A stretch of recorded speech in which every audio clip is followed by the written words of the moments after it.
तो मित्रों, स्वागत है आपका एक ही नोवेल वर्ल्ड में, जहाँ पे कहानियाँ बनती हैं ज़िंदगी का हिस्सा और हर एक नया शब्द खोलता है एक ज़िंदगी का नया सफ़र। तो चलिए लेके चलते हैं आपको नोवेल की ऐसी दुनिया में जहाँ पे आपको सीखने को बहुत कुछ मिलेगा। हर्ष, आयुष के पिता, पहले गाड़ी चलाना नहीं चाहते थे, लेकिन आयुष ने उनकी सीट बेल्ट लगाने में मदद की। बेटा, ठीक है, पिताजी, चला कर देखिए। अगर आपको अच्छी लगे तो ये गाड़ी आप ही रख लीजिए। मेरे पास तो एक और गाड़ी है अभी भी कानपुर में, आयुष ने मुस्कुराते हुए कहा। हर्ष ने उस पर आंखें तरेरी। मुझे ये गाड़ी बाहर ले जाना शोभा नहीं देता। और ये दिख रहा है कि यह बहुत पेट्रोल पीती होगी। तुम्हारी माँ मुझे हर महीने कितना जेब खर्च देती है। उस थोड़े से पैसे में तो एक टंकी भी पूरी नहीं भरेगी। ऐसा मत कहिए, माँ की आंखों में देखिए। आयुष को तुरंत हंसी आ गई। ये दोनों वाकई। माँ, आप किसका इंतजार कर रही हैं?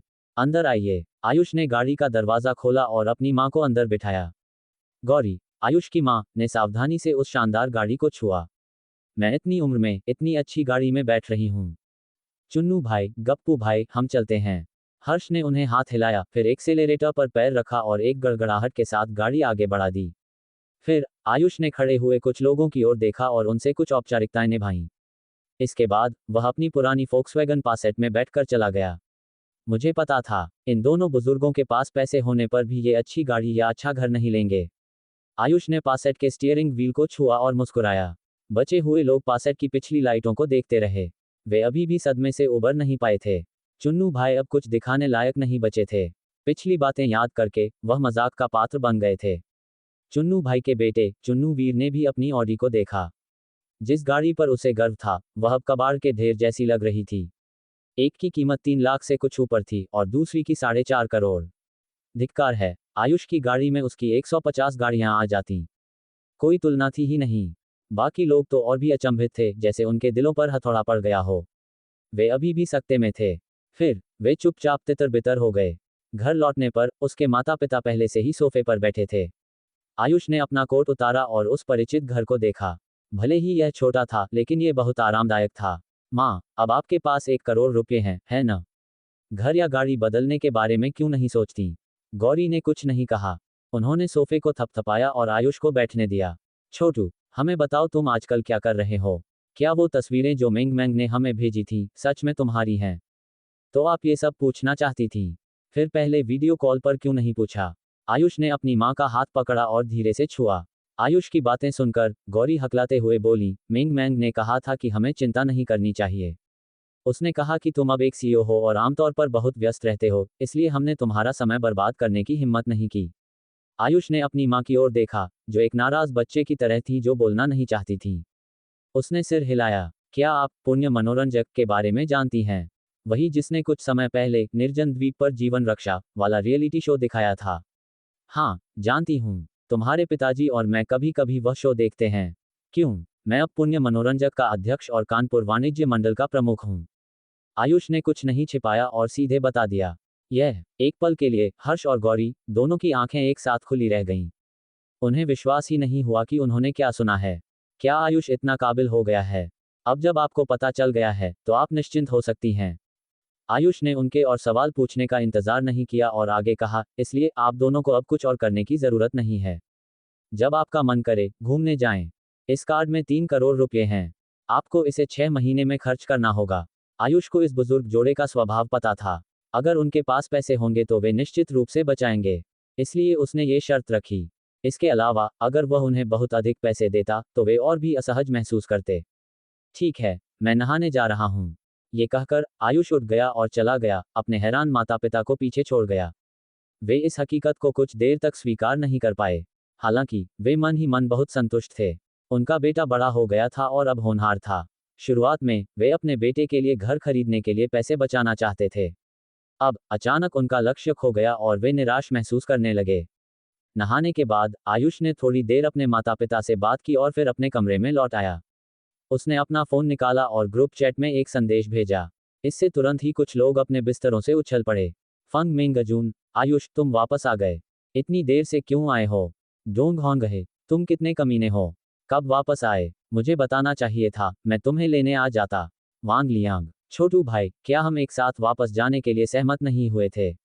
लिन यूहान, भाई, क्या तुम कल मिलने आ रहे हो? झांग हुआओ, जुनजुन और मैं भी कल घर भाग रहे हैं। चलो मिलते हैं। डोंग होंगहे, अरे वाह, हम दोनों स्कूल की सुंदरियों का दिल से स्वागत करते हैं। आयुष ने देर रात तक उनसे बात की। हालांकि वे एक दूसरे से अक्सर संपर्क नहीं करते थे, लेकिन उनमें बचपन से ही तालमेल था। कुछ ही बातों में वे एक दूसरे से बहुत परिचित थे। अगले दिन आयुष सोसाइटी से बाहर निकला और एक फोन किया। यूहान, तुम कहाँ हो? मुझे तुम दिख क्यों नहीं रहे हो? फिर उससे कुछ ही दूरी पर खड़ी एक फोर्ड कार से 2 पुरुष और 2 महिलाएं बाहर निकले। भाई, हमें भी तुम नहीं दिख रहे हो। फोन से एक आवाज आई जिससे आयुष को बेबसी महसूस हुई। उसने तुरंत उन चारों की ओर हाथ हिलाया। यहाँ सब ने आयुष को देखा और अपनी जगह पर खड़े रह गए। ये डोंग होंगहे सबसे पहले दौड़कर आया। उसने अपने सामने खड़े आयुष को देखा और तुरंत उसे गले लगा लिया। फिर उसने उसे छोड़ा और उसकी छाती पर मुक्का मारा। बहुत अच्छे, आखिरी बार मिले हुए थोड़ा ही समय हुआ है, लेकिन तुम पूरी तरह से बदल गए हो। क्या वजन कम करने के बाद कोई सच में इतना सुंदर हो जाता है? मैं भी वापस जाकर वजन कम करूंगा। जैसे ही उसने अपनी बात खत्म की, थोड़ी ही दूरी से एक महिला की आवाज आई। आयुष, कितना समय हो गया है? तुमने मुझे फोन तक नहीं किया। तुम्हें वापस आने की हिम्मत कैसे हुई? क्या तुम घर का रास्ता भूल गए हो? देखती हूँ मैं तुम्हें कैसे सबक सिखाती हूँ। बोलने वाली लड़की लंबी थी, लगभग 5 फीट 6 इंचेस। उसने शॉर्ट्स पहने थे जिससे उसके लंबे गोरे पैर दिख रहे थे। वह बहुत शानदार लग रही थी। उसके बगल में एक और लड़की खड़ी थी। वह शांत स्वभाव की थी, सुंदर और मनमोहक थी, और उसका रूप किसी से कम नहीं था। ये दोनों बिल्कुल बहनों जैसी थीं। उनकी कदकाठी और रूप रंग वांग मिंगहन और शियाओ शिन से कम नहीं थे। वे फंग मिंगजून और झांग हुआयाओ थीं। वे आयुष की 2 सुंदर बचपन की सहेलियां थीं। जैसे ही वे दोनों बोलीं, वे आयुष की ओर बढ़ीं। फंग मिंगजून ने अपने हाथ फैलाए और आयुष को गले लगाने वाली थी। पहले मुझे भरपाई के तौर पर गले लगाओ। अरे, डोंग होंगहे ने आयुष को अपने पीछे खींच लिया। मेरे भाई का फायदा उठाने की सोचना भी मत। मैं अपने भाई को ऐसे नुकसान नहीं होने दूंगा। मैं करूंगा, तुम जाओ। आयुष ने लगभग डोंग होंगहे को लाथी मार दी थी। इससे सब हंस पड़े। फिर आयुष ने लिन यूहान को देखा, जो चलकर आ रहा था। भाई, तुम वापस आ गए? लिन यूहान ने कहा। हाँ, मैं वापस आ गया। इन 2 सरल वाक्यों में बहुत सारी भावनाएं समाहित थीं। उन्हें देखकर डोंग होंगहे ने आह भरी। उनके बचपन के दोस्तों में आयुष और लिन यूहान का रिश्ता सबसे अच्छा था। उन्हें पीछे हटना पड़ा। ठीक है, भावुक होना बंद करो। चलो खाने चलते हैं। फंग मिंगजून ने आयुष की बांह पकड़ ली, जब कोई ध्यान नहीं दे रहा था। आयुष कुछ नहीं बोला। ओह, क्या वह उसका फायदा उठा रही थी? हालांकि आयुष केवल मुस्कुराया और फंग मिंगजून को उसे खींचने दिया। वे बचपन से एक ही आंगन में पले बड़े थे। वे परिवार तो नहीं थे, पर परिवार से कम भी नहीं थे। फोर्ड में बैठने के बाद डोंग होंगहे और लिन यूहान आगे बैठ गए, जबकि आयुष दोनों लड़कियों के साथ पीछे बैठ गया। इस पल झांग हुआयाओ आयुष के चेहरे के करीब झुक गई और अपनी बड़ी आंखें झपकाईं। डोंग होंगहे ने रियरव्यू मिरर से ये दृश्य देखा और तुरंत मुस्कुराया। सुंदरी हुआयाओ, क्या बात है? क्या मेरे भाई के चेहरे पर कोई फूल लगा है? मैं भी यही सोच रहा हूँ। मुझे पहले क्यों नहीं पता चला? मेरी याद में आयुष हमेशा छोटा, सांवला और सामान्य सा रहा है। अब मुझे अचानक ऐसा क्यों लग रहा है कि मैं उसे जानती ही नहीं। वह इतना सुंदर हो गया है कि मैं थोड़ी पागल हो रही हूँ। आयुष ने अपने होंठ भींचे और बेबसी महसूस की। वह बचपन से ही सच में छोटा और सांवला था, लेकिन जूनियर हाई के बाद से वह ठीक हो गया था। पहली नज़र का प्रभाव सच में बहुत होता है। फंग मिंगजून ने भी अपना फोन निकाला और आयुष और बाकी दोनों के साथ एक सेल्फी ली। काफी समय हो गया है जब हमने साथ में फोटो ली है। जब हम कार से बाहर निकलेंगे तो निश्चित रूप से एक अच्छी फोटो लेंगे। फंग मिंगजून ने देखा और कुछ देर सोचा। हालांकि वांग लियांग इस बार वापस नहीं आया। लगता है वह इस मिलनसारिता में मुफ्त का खाना नहीं खा पाएगा। चलो भी, वांग लियांग को हाल ही में खाने की चिंता नहीं रही है। झांग हुआयाओ ने अपना मुंह ढका। उसने कुछ दिन पहले अपनी स्टोरी पर एक पोस्ट भी डाली थी। मुझे नहीं पता कि वह अचानक इतना भाग्यशाली कैसे हो गया। मैंने सुना है कि उसने कानपुर के एक उच्च श्रेणी के रेस्टोरेंट, प्रथम श्रेणी भोजनालय में 20,000 रुपये तक का खाना जीता। फिर खाते समय उसने एक और इनाम जीता और 3 लाख रुपये वाला एक सदस्यता कार्ड प्राप्त किया। 3 लाख रुपये की राशि उसके लिए कई सालों तक खाने के लिए काफ़ी है। कुछ दिन पहले मैंने उसके द्वारा पोस्ट की गई तस्वीरें देखीं। उसका बहुत वजन बढ़ गया है। झांग हुआयाओ ने ईर्ष्या भरे अंदाज में कहा। वह इतनी सुंदर क्यों नहीं थी कि उसे भी ऐसे फायदे मिलें? फंग मिंगजून दंग रह गई। क्या ऐसा कुछ हुआ है? अगर ऐसा है, तो अगली बार जब हम कानपुर जाएंगे, तो उसे हमें खाना खिलाने दें। जरूरत नहीं है। अगली बार जब हम कानपुर आएंगे, तो मैं तुम्हें खिलाऊंगा। आयुष मुस्कुराया और कहा, जब हम कानपुर पहुंचेंगे तो मैं एक मेजबान के रूप में अपनी पूरी कोशिश करूंगा। तो चलो ये तय रहा। फंग मेंगजून मुस्कुराए, जब हम कानपुर पहुंचेंगे तो तुम मेजबान बनोगे। आज मैं मेजबान बनूंगी। हमारे लिए एक साथ आना आसान नहीं होता है। हे, डोंग होंगहे हंसा। सुंदरी फंग, हम तीनों यहाँ हैं। हम तुम्हारे जैसी लड़की से पैसे कैसे मांग सकते हैं? तुम क्या सोच रही हो? इस बार का खाना मुझे ही देना होगा। अरे, मैं तुम्हारे पैसे बचा रही हूँ। जरूरत नहीं है, मेरे पास पैसे हैं। डोंग होंगहे ने फंग मेंगजून के साथ मजाक किया, लेकिन उसने लिन युहान की आंखों में उदासी नहीं देखी। जब वे रेस्टोरेंट पहुंचे तो रेस्टोरेंट बड़ा नहीं था, लेकिन स्वाद बुरा नहीं था। ये वह जगह भी थी जहां वे पहले अक्सर साथ आते थे। भले ही उनकी उम्र बदल गई थी, लेकिन उनकी दोस्ती कभी नहीं बदली थी।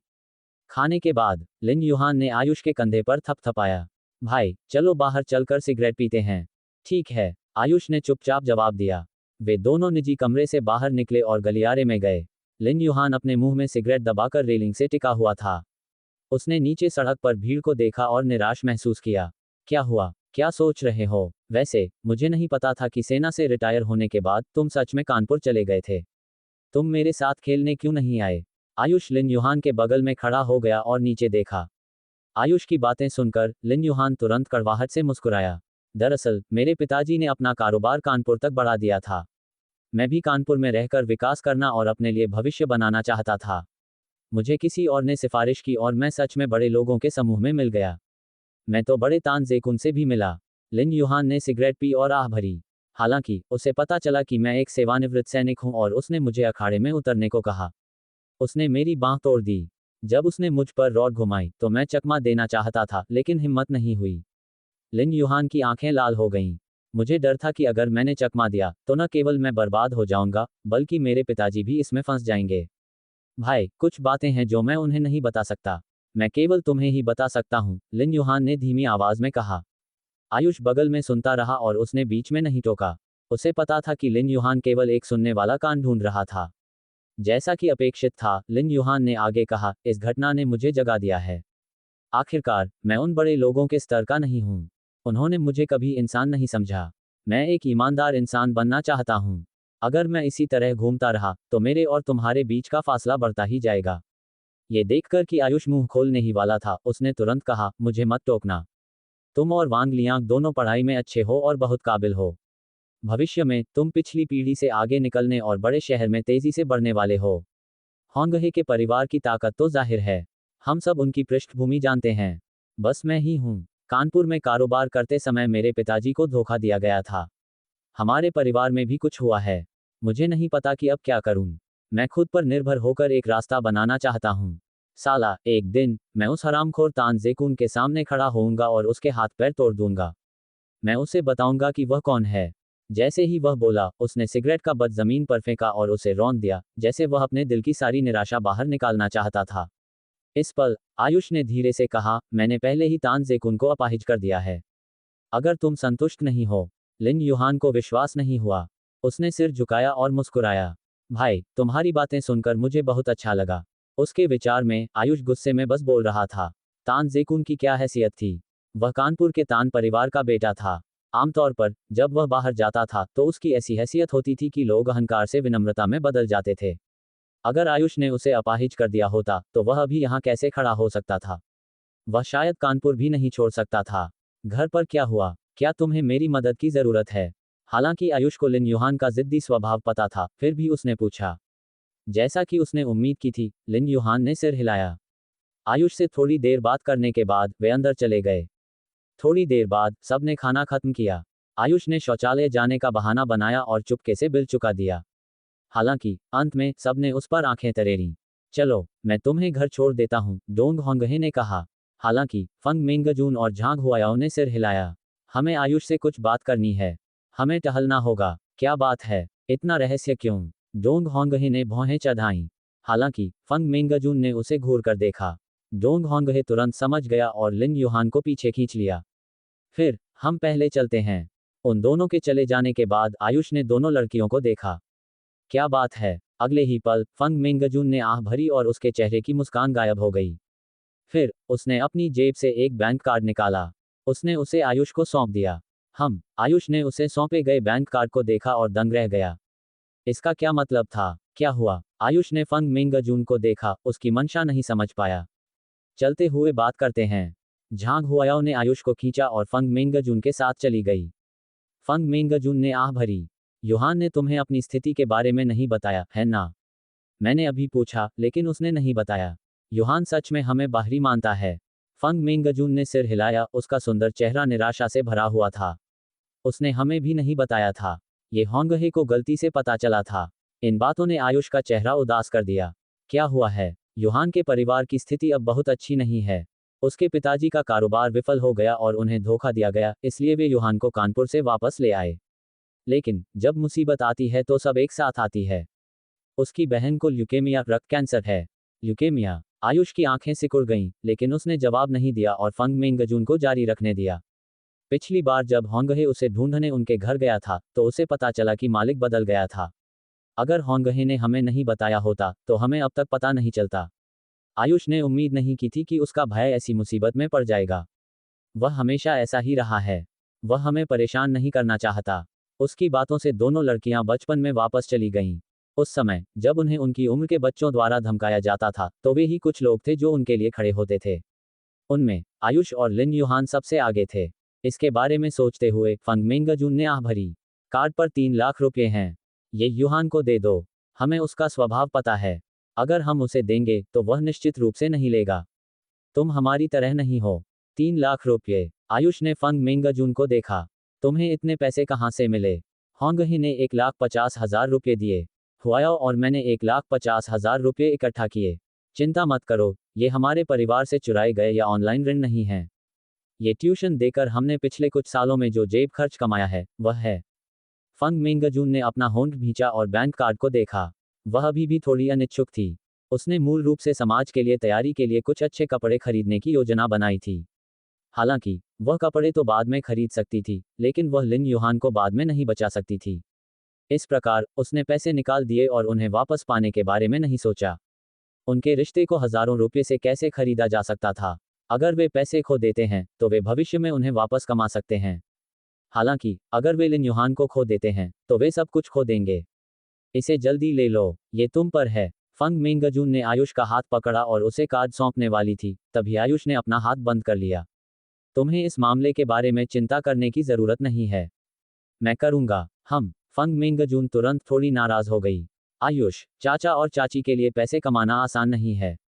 हम तो अभी भी स्कूल में हैं। इसे खुद पर मत लो। चलो साथ मिलकर करते हैं। तुम हमें दोस्त नहीं समझते। चिंता मत करो, मेरे पास पैसे हैं। ये काफी है। आयुष ने फंग मिंगजून से अपना हाथ छुड़ाया और पीछे की ओर भागा। मैं वापस जाकर गाड़ी से अस्पताल जाऊंगा। क्या तुम्हें उसकी बहन के वार्ड का पता मालूम है? अगर हाँ, तो मुझे भेज दो। तुम्हारे पास कितने पैसे हैं? अरे, वहीं रुको। फंग मिंगजून ने आयुष को देखा, जो भाग गया था, और उसने अपने दांत भींचे। वह बस भड़क उठी। वह उसका पीछा करना चाहती थी, लेकिन ऊंची एड़ी के जूतों में वह ऐसा कैसे कर सकती थी? वह केवल अपने पैरों को जमीन पर मार सकती थी और दांत भींच सकती थी। मुझे बहुत गुस्सा आ रहा है। यह आयुष। जुनजुन, अब हमें क्या करना चाहिए? झांग हुआयाओ को कोई अंदाजा नहीं था। फंग मिंगजून ने झांग हुआयाओ को गुस्से से देखा। उसे अपना गुस्सा निकालने की कोई जगह नहीं मिली, इसलिए उसने केवल उसके गोल मटोल चेहरे को रगड़ा। मुझे क्या करना चाहिए? मुझे क्या पता कि क्या करना चाहिए? फोन करो। किसे फोन करूं? झांग हुआयाओ फंग मिंगजून की बड़े लोगों जैसी बातों से दंग रह गई। क्या फंग मिंगजून निजी तौर पर एक बड़ी बहन जैसी थी? झांग हुआयाओ बता नहीं सकती थी। फंग मिंगजून ने झांग हुआयाओ की आंखों में देखा। होंगहे को फोन करो। हम उससे क्यों नहीं पूछते और उससे चर्चा क्यों नहीं करते? अगर नहीं, तो हम साथ में अस्पताल जाएंगे। ओह ओह ओह, लेकिन तुम इतनी बेवकूफ थी कि मैं लगभग मर गई थी। फंग मिंगजून ने अपने बालों पर फूंक मारी। कहा जाता है कि बड़ी छाती वाली महिलाएं बेअक्ल होती हैं। हालांकि तुम्हारी तो मेरे जितनी ही है। तुम तो बस एक सी। अगले ही पल झांग हुआयाओ ने उसका मुंह ढक दिया। ये जगह आयुष के परिवार के घर के करीब थी। वह वापस गया और अपनी जेब को छुआ। धत्तेरे की, वह चाबियां बदलना भूल गया था। वह तुरंत पासेट को शहर के अस्पताल की ओर दौड़ाया। आयुष ने भी आह भरी। जैसा कि फंग मिंगजून ने कहा था, युहान हमेशा उन्हें अपनी मुश्किलें बताने को तैयार नहीं होता था। अतीत में, जब उन्हें धमकाया जाता था, तो युहान सबसे पहले आगे आता था। बाद में, उसे समाज के युवाओं द्वारा भी सबसे ज्यादा दबाया गया। हर बार, वह घावों से भरा होता था और उसे अकेले ही सहना पड़ता था। लेकिन अब क्या समय था? उसने उन्हें क्यों नहीं बताया? वह उन्हें भाई समझता ही नहीं था। अगर होंगहे, मेंगजून और अन्य लोग नहीं होते तो उसे अब तक पता भी नहीं चलता। अगले ही पल आयुष का फोन बजा। माँ, क्या हुआ? निर्देशक आयुष, मुझे सुपरिवार की संपत्ति को स्थानांतरित करने के लिए फॉर्म पर आपके हस्ताक्षर की जरूरत है। मैंने एक सचिवीय टीम भेजी है जो शाम को यानवी पहुंचेगी। जब वे पहुंचेंगे तो आपसे संपर्क करेंगे। फोन से एक आवाज आई। फिर मार्क ने वाणिज्य मंडल के संगठन और पुण्य मनोरंजक द्वारा हुआई का अधिग्रहण करने के बाद विलय की स्थिति की सूचना दी। एकीकरण और सफाई लगभग पूरी होने वाली थी। इससे भी आयुष को काफी राहत मिली। हाँ, मैं समझ गया। इतना कहकर आयुष ने फोन काट दिया। इस पल शहर के अस्पताल में लिन युहान गहन देखभाल इकाई में अपनी बहन को मिश्रित भावनाओं के साथ देख रहा था। शुरुआत में उसने सोचा था कि उसकी बहन की हालत स्थिर हो गई है, लेकिन उसने उम्मीद नहीं की थी कि एक भोजन के बाद उसकी हालत बिगड़ जाएगी। वह अस्पताल भागा। डॉक्टर ने कहा कि उसे सर्जरी करानी होगी और सर्जरी की फीस 5 लाख रुपये थी। 5 लाख रुपये अब उसके लिए बहुत दूर थे। उन्होंने घर, कार और उनकी सभी कीमती चीजें बेच दी। उन्होंने अपने सभी रिश्तेदारों से पैसा उधार लिया था जिनसे वे उधार ले सकते थे। और कौन उन्हें पैसा उधार देगा? पिताजी, माँ, क्या छोटी फैन? जैसे ही लिन युहान बोला, उसके बगल में खड़े मध्यम आयु वर्ग के पुरुष और महिला ने आह भरी। वे बहुत देर तक हकलाते रहे लेकिन कुछ बोल नहीं पाए। ये पहली बार था जब लिन युहान ने इतनी बेबसी महसूस की थी। दोपहर में उसने आयुष से कसम खाई थी कि वह अपना नाम बनाएगा और ऊपर उठेगा। एक दिन वह तान जेकुन के सामने खड़ा होगा और उसे थप्पड़ मारेगा। लेकिन अब वह अपनी बहन को भी नहीं बचा सकता था। सर्जरी के पैसे के बिना वह केवल अपनी बहन को मरते हुए देख सकता था। अगले ही पल उस आदमी का फोन बजा। सच में? ठीक है, ठीक है, ठीक है। बहुत बहुत धन्यवाद, बहुत बहुत धन्यवाद। लिन के पिताजी के चेहरे पर आंसू बहने लगे क्योंकि उनका शरीर झुक गया था। पिताजी, क्या हुआ? हमने ऑनलाइन जो पैसे जुटाए थे उसे कोई थोड़ी देर बाद बांटेगा। छोटी फैन बच गई है। जैसे ही ये बातें बोली गईं, लिन युहान उत्साहित हो गया। कुछ समय पहले कोई उनसे मिलने आया था और कहा था कि वे पैसे जुटाने में उनकी मदद करना चाहते हैं।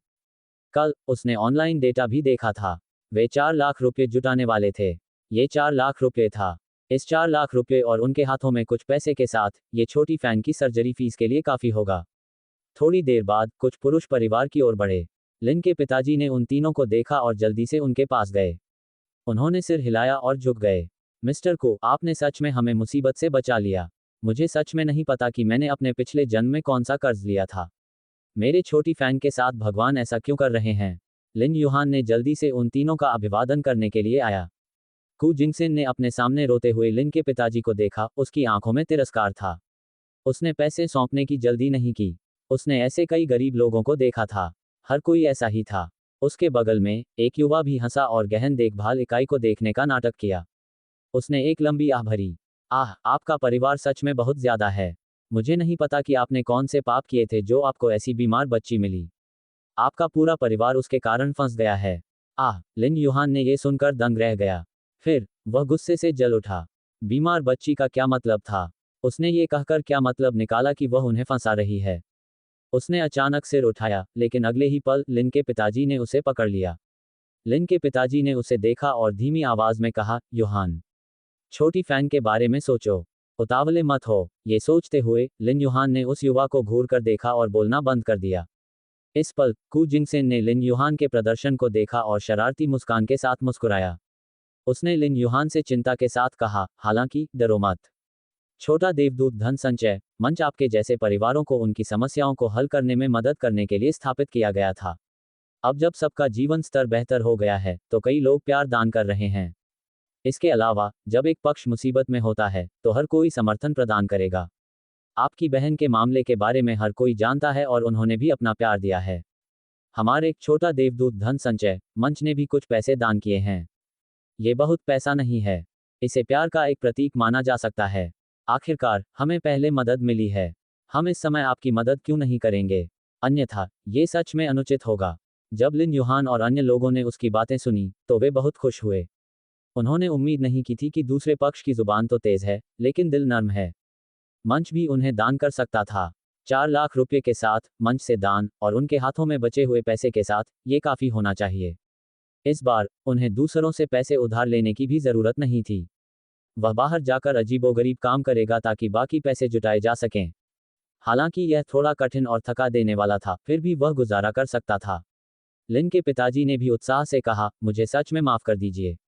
मैंने पहले सोचा था कि आप झूठे हैं। मैं माफी मांगता हूँ। धन्यवाद मंच। धन्यवाद। अगर आपने हमारी मदद नहीं की होती तो मेरी छोटी फैन कू जिंगसिन ने अपना हाथ हिलाया। मैंने पहले ही कह दिया है कि यह हम जैसे देखभाल करने वाले लोगों को करना चाहिए। धन्यवाद। धन्यवाद। भले ही मुझे अपने जीवन में गाय या घोड़े की तरह काम करना पड़े, मैं तुम्हें चुकाऊंगा। आह, गाय या घोड़े की तरह काम करने का क्या मतलब है? कू जिंगसिन ने अपने सामने खड़े तीनों लोगों को देखा। चलो और बातें नहीं करते। क्या कहते हो? चलो पहले एक साथ एक फोटो लेते हैं। बाद में तुम एक समझौते पर हस्ताक्षर कर सकते हो और हम तुम्हें पैसे दे सकते हैं। ठीक है। ठीक है। ठीक है। लिन के पिताजी ने अपने आंसू पोंछे। ये सही है, ये सही है। अपने आंसू पोंछो और खुश हो जाओ। फिर कू जिंगसिन ने उस युवा को देखा। युवा ने जल्दी से अपना रेशमी बैनर और फोन निकाला और सबकी एक फोटो ली। फिर उसने समझौता निकाला। आओ जल्दी से हस्ताक्षर करो। हमें अभी भी कुछ परिवारों को पैसे देने हैं। देर मत करो। ठीक है, मैं हस्ताक्षर करूंगा। मैं हस्ताक्षर करूंगा। लिन के पिताजी ने अनुबंध लिया और अपना नाम हस्ताक्षर किया। उन तीनों ने इसे देखा और मुस्कुराए। ठीक है, आपने हस्ताक्षर कर दिए हैं। छोटा देवदूत धन संचय मंच पर भरोसा करने के लिए धन्यवाद। कू जिंगसिन ने लिन के पिताजी का हाथ मिलाया। ये रहा 5,000 रुपये। उनमें से 3,000 रुपये एक दयालु व्यक्ति द्वारा दान किए गए थे। हमारे मंच ने 2,000 रुपये का अनुदान दिया है। इसे गिन लो और देखो कि राशि सही है या नहीं। उनकी बातें उन तीनों को एक बिजली की तरह स्तब्ध कर गईं। 5,000 रुपये। एक दयालु व्यक्ति ने 3,000 रुपये दान किए। क्यों? मंच ने स्पष्ट रूप से 4 लाख रुपये दिखाए थे। उनके हाथों में केवल 5,000 रुपये क्यों थे? 5,000 रुपये एक दिन अस्पताल में भर्ती रहने का खर्च भी नहीं उठा सकते थे। ठीक है, हमारा हो गया। चलो अगले परिवार से मिलने चलते हैं। जैसे ही कू जिंगसेन बोला, उसने अपने बगल के युवा को देखा। बाद में ऑनलाइन फोटो और समझौते की फोटो पोस्ट करना मत भूलना। इतना कहकर वह मुस्कुराया। इसके साथ वे उन उपयोगकर्ताओं का विश्वास हासिल कर सकते थे। जहां तक इन लोगों का सवाल है, हे वे पहले से ही गरीब थे। उनके पास उन पर मुकदमा करने या उनसे परेशानी करने के लिए पैसे कहाँ थे? भले ही उनके पास पैसे होते तो क्या होता? उनके पास पहले से ही फोटो और समझौते थे। अगर वे सच में हंगामा करते हैं तो वे कह सकते थे कि ये लोग लालची थे। उन्होंने पहले ही इस परिवार को पैसे दे दिए थे, लेकिन वे अभी भी संतुष्ट नहीं थे। आखिरकार बड़ी मुस्कान और रेशमी बैनर पहले से ही फोटो में थे। ये तरीका बस आजमाया हुआ और परखा हुआ था। ये सब युवा मास्टर वांग के विचार के कारण है। केवल एक वेबसाइट पर निर्भर रहने से हम आसानी से 10 लाख रुपये से अधिक कमा सकते हैं। शानदार। कू जिंगसेन हंसा और अपने आदमियों को दूसरी तरफ ले जाने की तैयारी की। अगले ही पल एक आकृति उनके सामने खड़ी हो गई। रुको, क्या हुआ? कू जिंगसेन ने लिन युहान को मजाकिया मुस्कान के साथ देखा। मंच ने स्पष्ट रूप से 4 लाख रुपये दिखाए थे। केवल 3,000 रुपये क्यों हैं? बाकी पैसे कहाँ हैं? तुम क्या कह रहे हो? कौन से 4 लाख रुपये? ये स्पष्ट रूप से केवल 3,000 रुपये है। क्यों? क्या तुम्हें लगता है कि 3,000 रुपये काफी नहीं है? मेरी सलाह सुनो और उस बोझ को जल्दी छोड़ दो, अन्यथा तुम्हारा परिवार भी ढह जाएगा। जितनी जल्दी ऐसा बोझ मर जाएगा, उतनी जल्दी वह पुनर्जन्म लेगी। चले जाओ, हमें रोको मत। जब कू जिंगसेन ने 4 लाख रुपये के बारे में सुना तो उसकी आंखें तुरंत ठंडी हो गईं। जितनी जल्दी वह मर जाएगी, उतनी जल्दी वह पुनर्जन्म लेगी। उसकी बातों ने लिन युहान की आंखों को गुस्से से जला दिया। वह मूर्ख नहीं था। कुल 4 लाख रुपये 3,000 रुपये हो गए। बाकी पैसे का उल्लेख करने की जरूरत नहीं थी। उसने ये भी कहा कि मंच ने 2,000 रुपये दान किए। बकवास। उस पल लिन युहान ने कू जिंगसेन का कॉलर पकड़ा। ये पैसा जान बचाने के लिए है। तुम्हारी इसे जेब में डालने की हिम्मत कैसे हुई?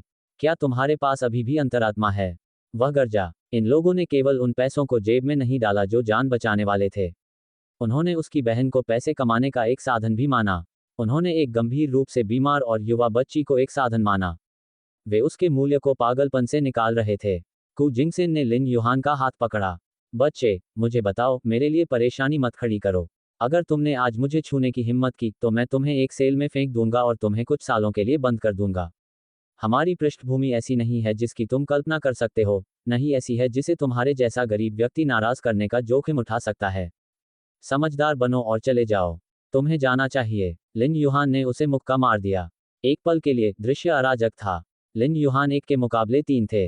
हालांकि मिस्टर और मिसेज लिन आगे आए, लेकिन उन्हें लात मार दी गई। उनकी उम्र में उन्हें लात मारी गई और वे केवल जमीन पर लेटकर लिन युहान को पीटते हुए देख सकते थे। मुक्के और लात मारने के बाद लिन युहान को भी जमीन पर पीटा गया था। उसका चेहरा नीला पड़ गया था। जाओ बच्चे, बस तुम इंतजार करो। कु जिंगसेन ने केवल लिन युहान की टूटी हुई बांह पर पैर रखा। आह! एक चीख पूरे गलियारे में भर गई। ये देखकर कि आसपास और लोग थे, कु जिंगसेन ने दोनों युवाओं को खींचा और कहा, चलो। जैसे ही वे जाने वाले थे, उन्होंने एक आकृति को दौड़ते हुए देखा। उसने युवा को छाती पर लात मारी। चट! एक दबी हुई आवाज तुरंत आई। एक युवा को तुरंत कुछ मीटर तक हवा में उछाल दिया गया और वह जमीन पर गिर गया। उसने केवल सांस बाहर निकाली और अंदर नहीं ली। वह एक मरे हुए कुत्ते की तरह था। कु जिंगसेन का दिल जोर से धड़का। फिर उसने स्लिम फिट कपड़ों में उस युवा को देखा। अगले ही पल उसकी गर्दन पकड़ी गई और उसे ऊपर उठा लिया गया। इस पल आयुष ने फल टोकरी फेंक दी थी जो वह पकड़े हुए था, जिससे फल बिखर गए थे। इस पल वह कु जिंगसेन की गर्दन पकड़े हुए था और उसे अस्पताल की दीवार से तोड़ रहा था। एक थप्पड़ की आवाज आई। इससे किसी के भी बाल खड़े हो जाएं। थोड़ी देर बाद अस्पताल की बर्फ जैसी सफेद दीवारें खून से भी रंगी हुई थीं। कु जिंगसेन को दर्द महसूस हुआ और उसने आयुष को देखा। वह कुछ कहने ही वाला था कि उसकी मुलाकात एक जोड़ी आंखों से हुई। आंखों की वह जोड़ी भयानक जानवरों जैसी थी। नहीं, वे भयानक जानवरों से भी ज्यादा भयानक थे। ऐसा लग रहा था जैसे आंखें उसे खा जाना चाहती थीं। वे उसे फाड़ देना चाहती थीं। अगर नजरें मार सकती थीं, तो कु जिंगसेन ने महसूस किया कि वह पहले ही कई बार मर चुका था।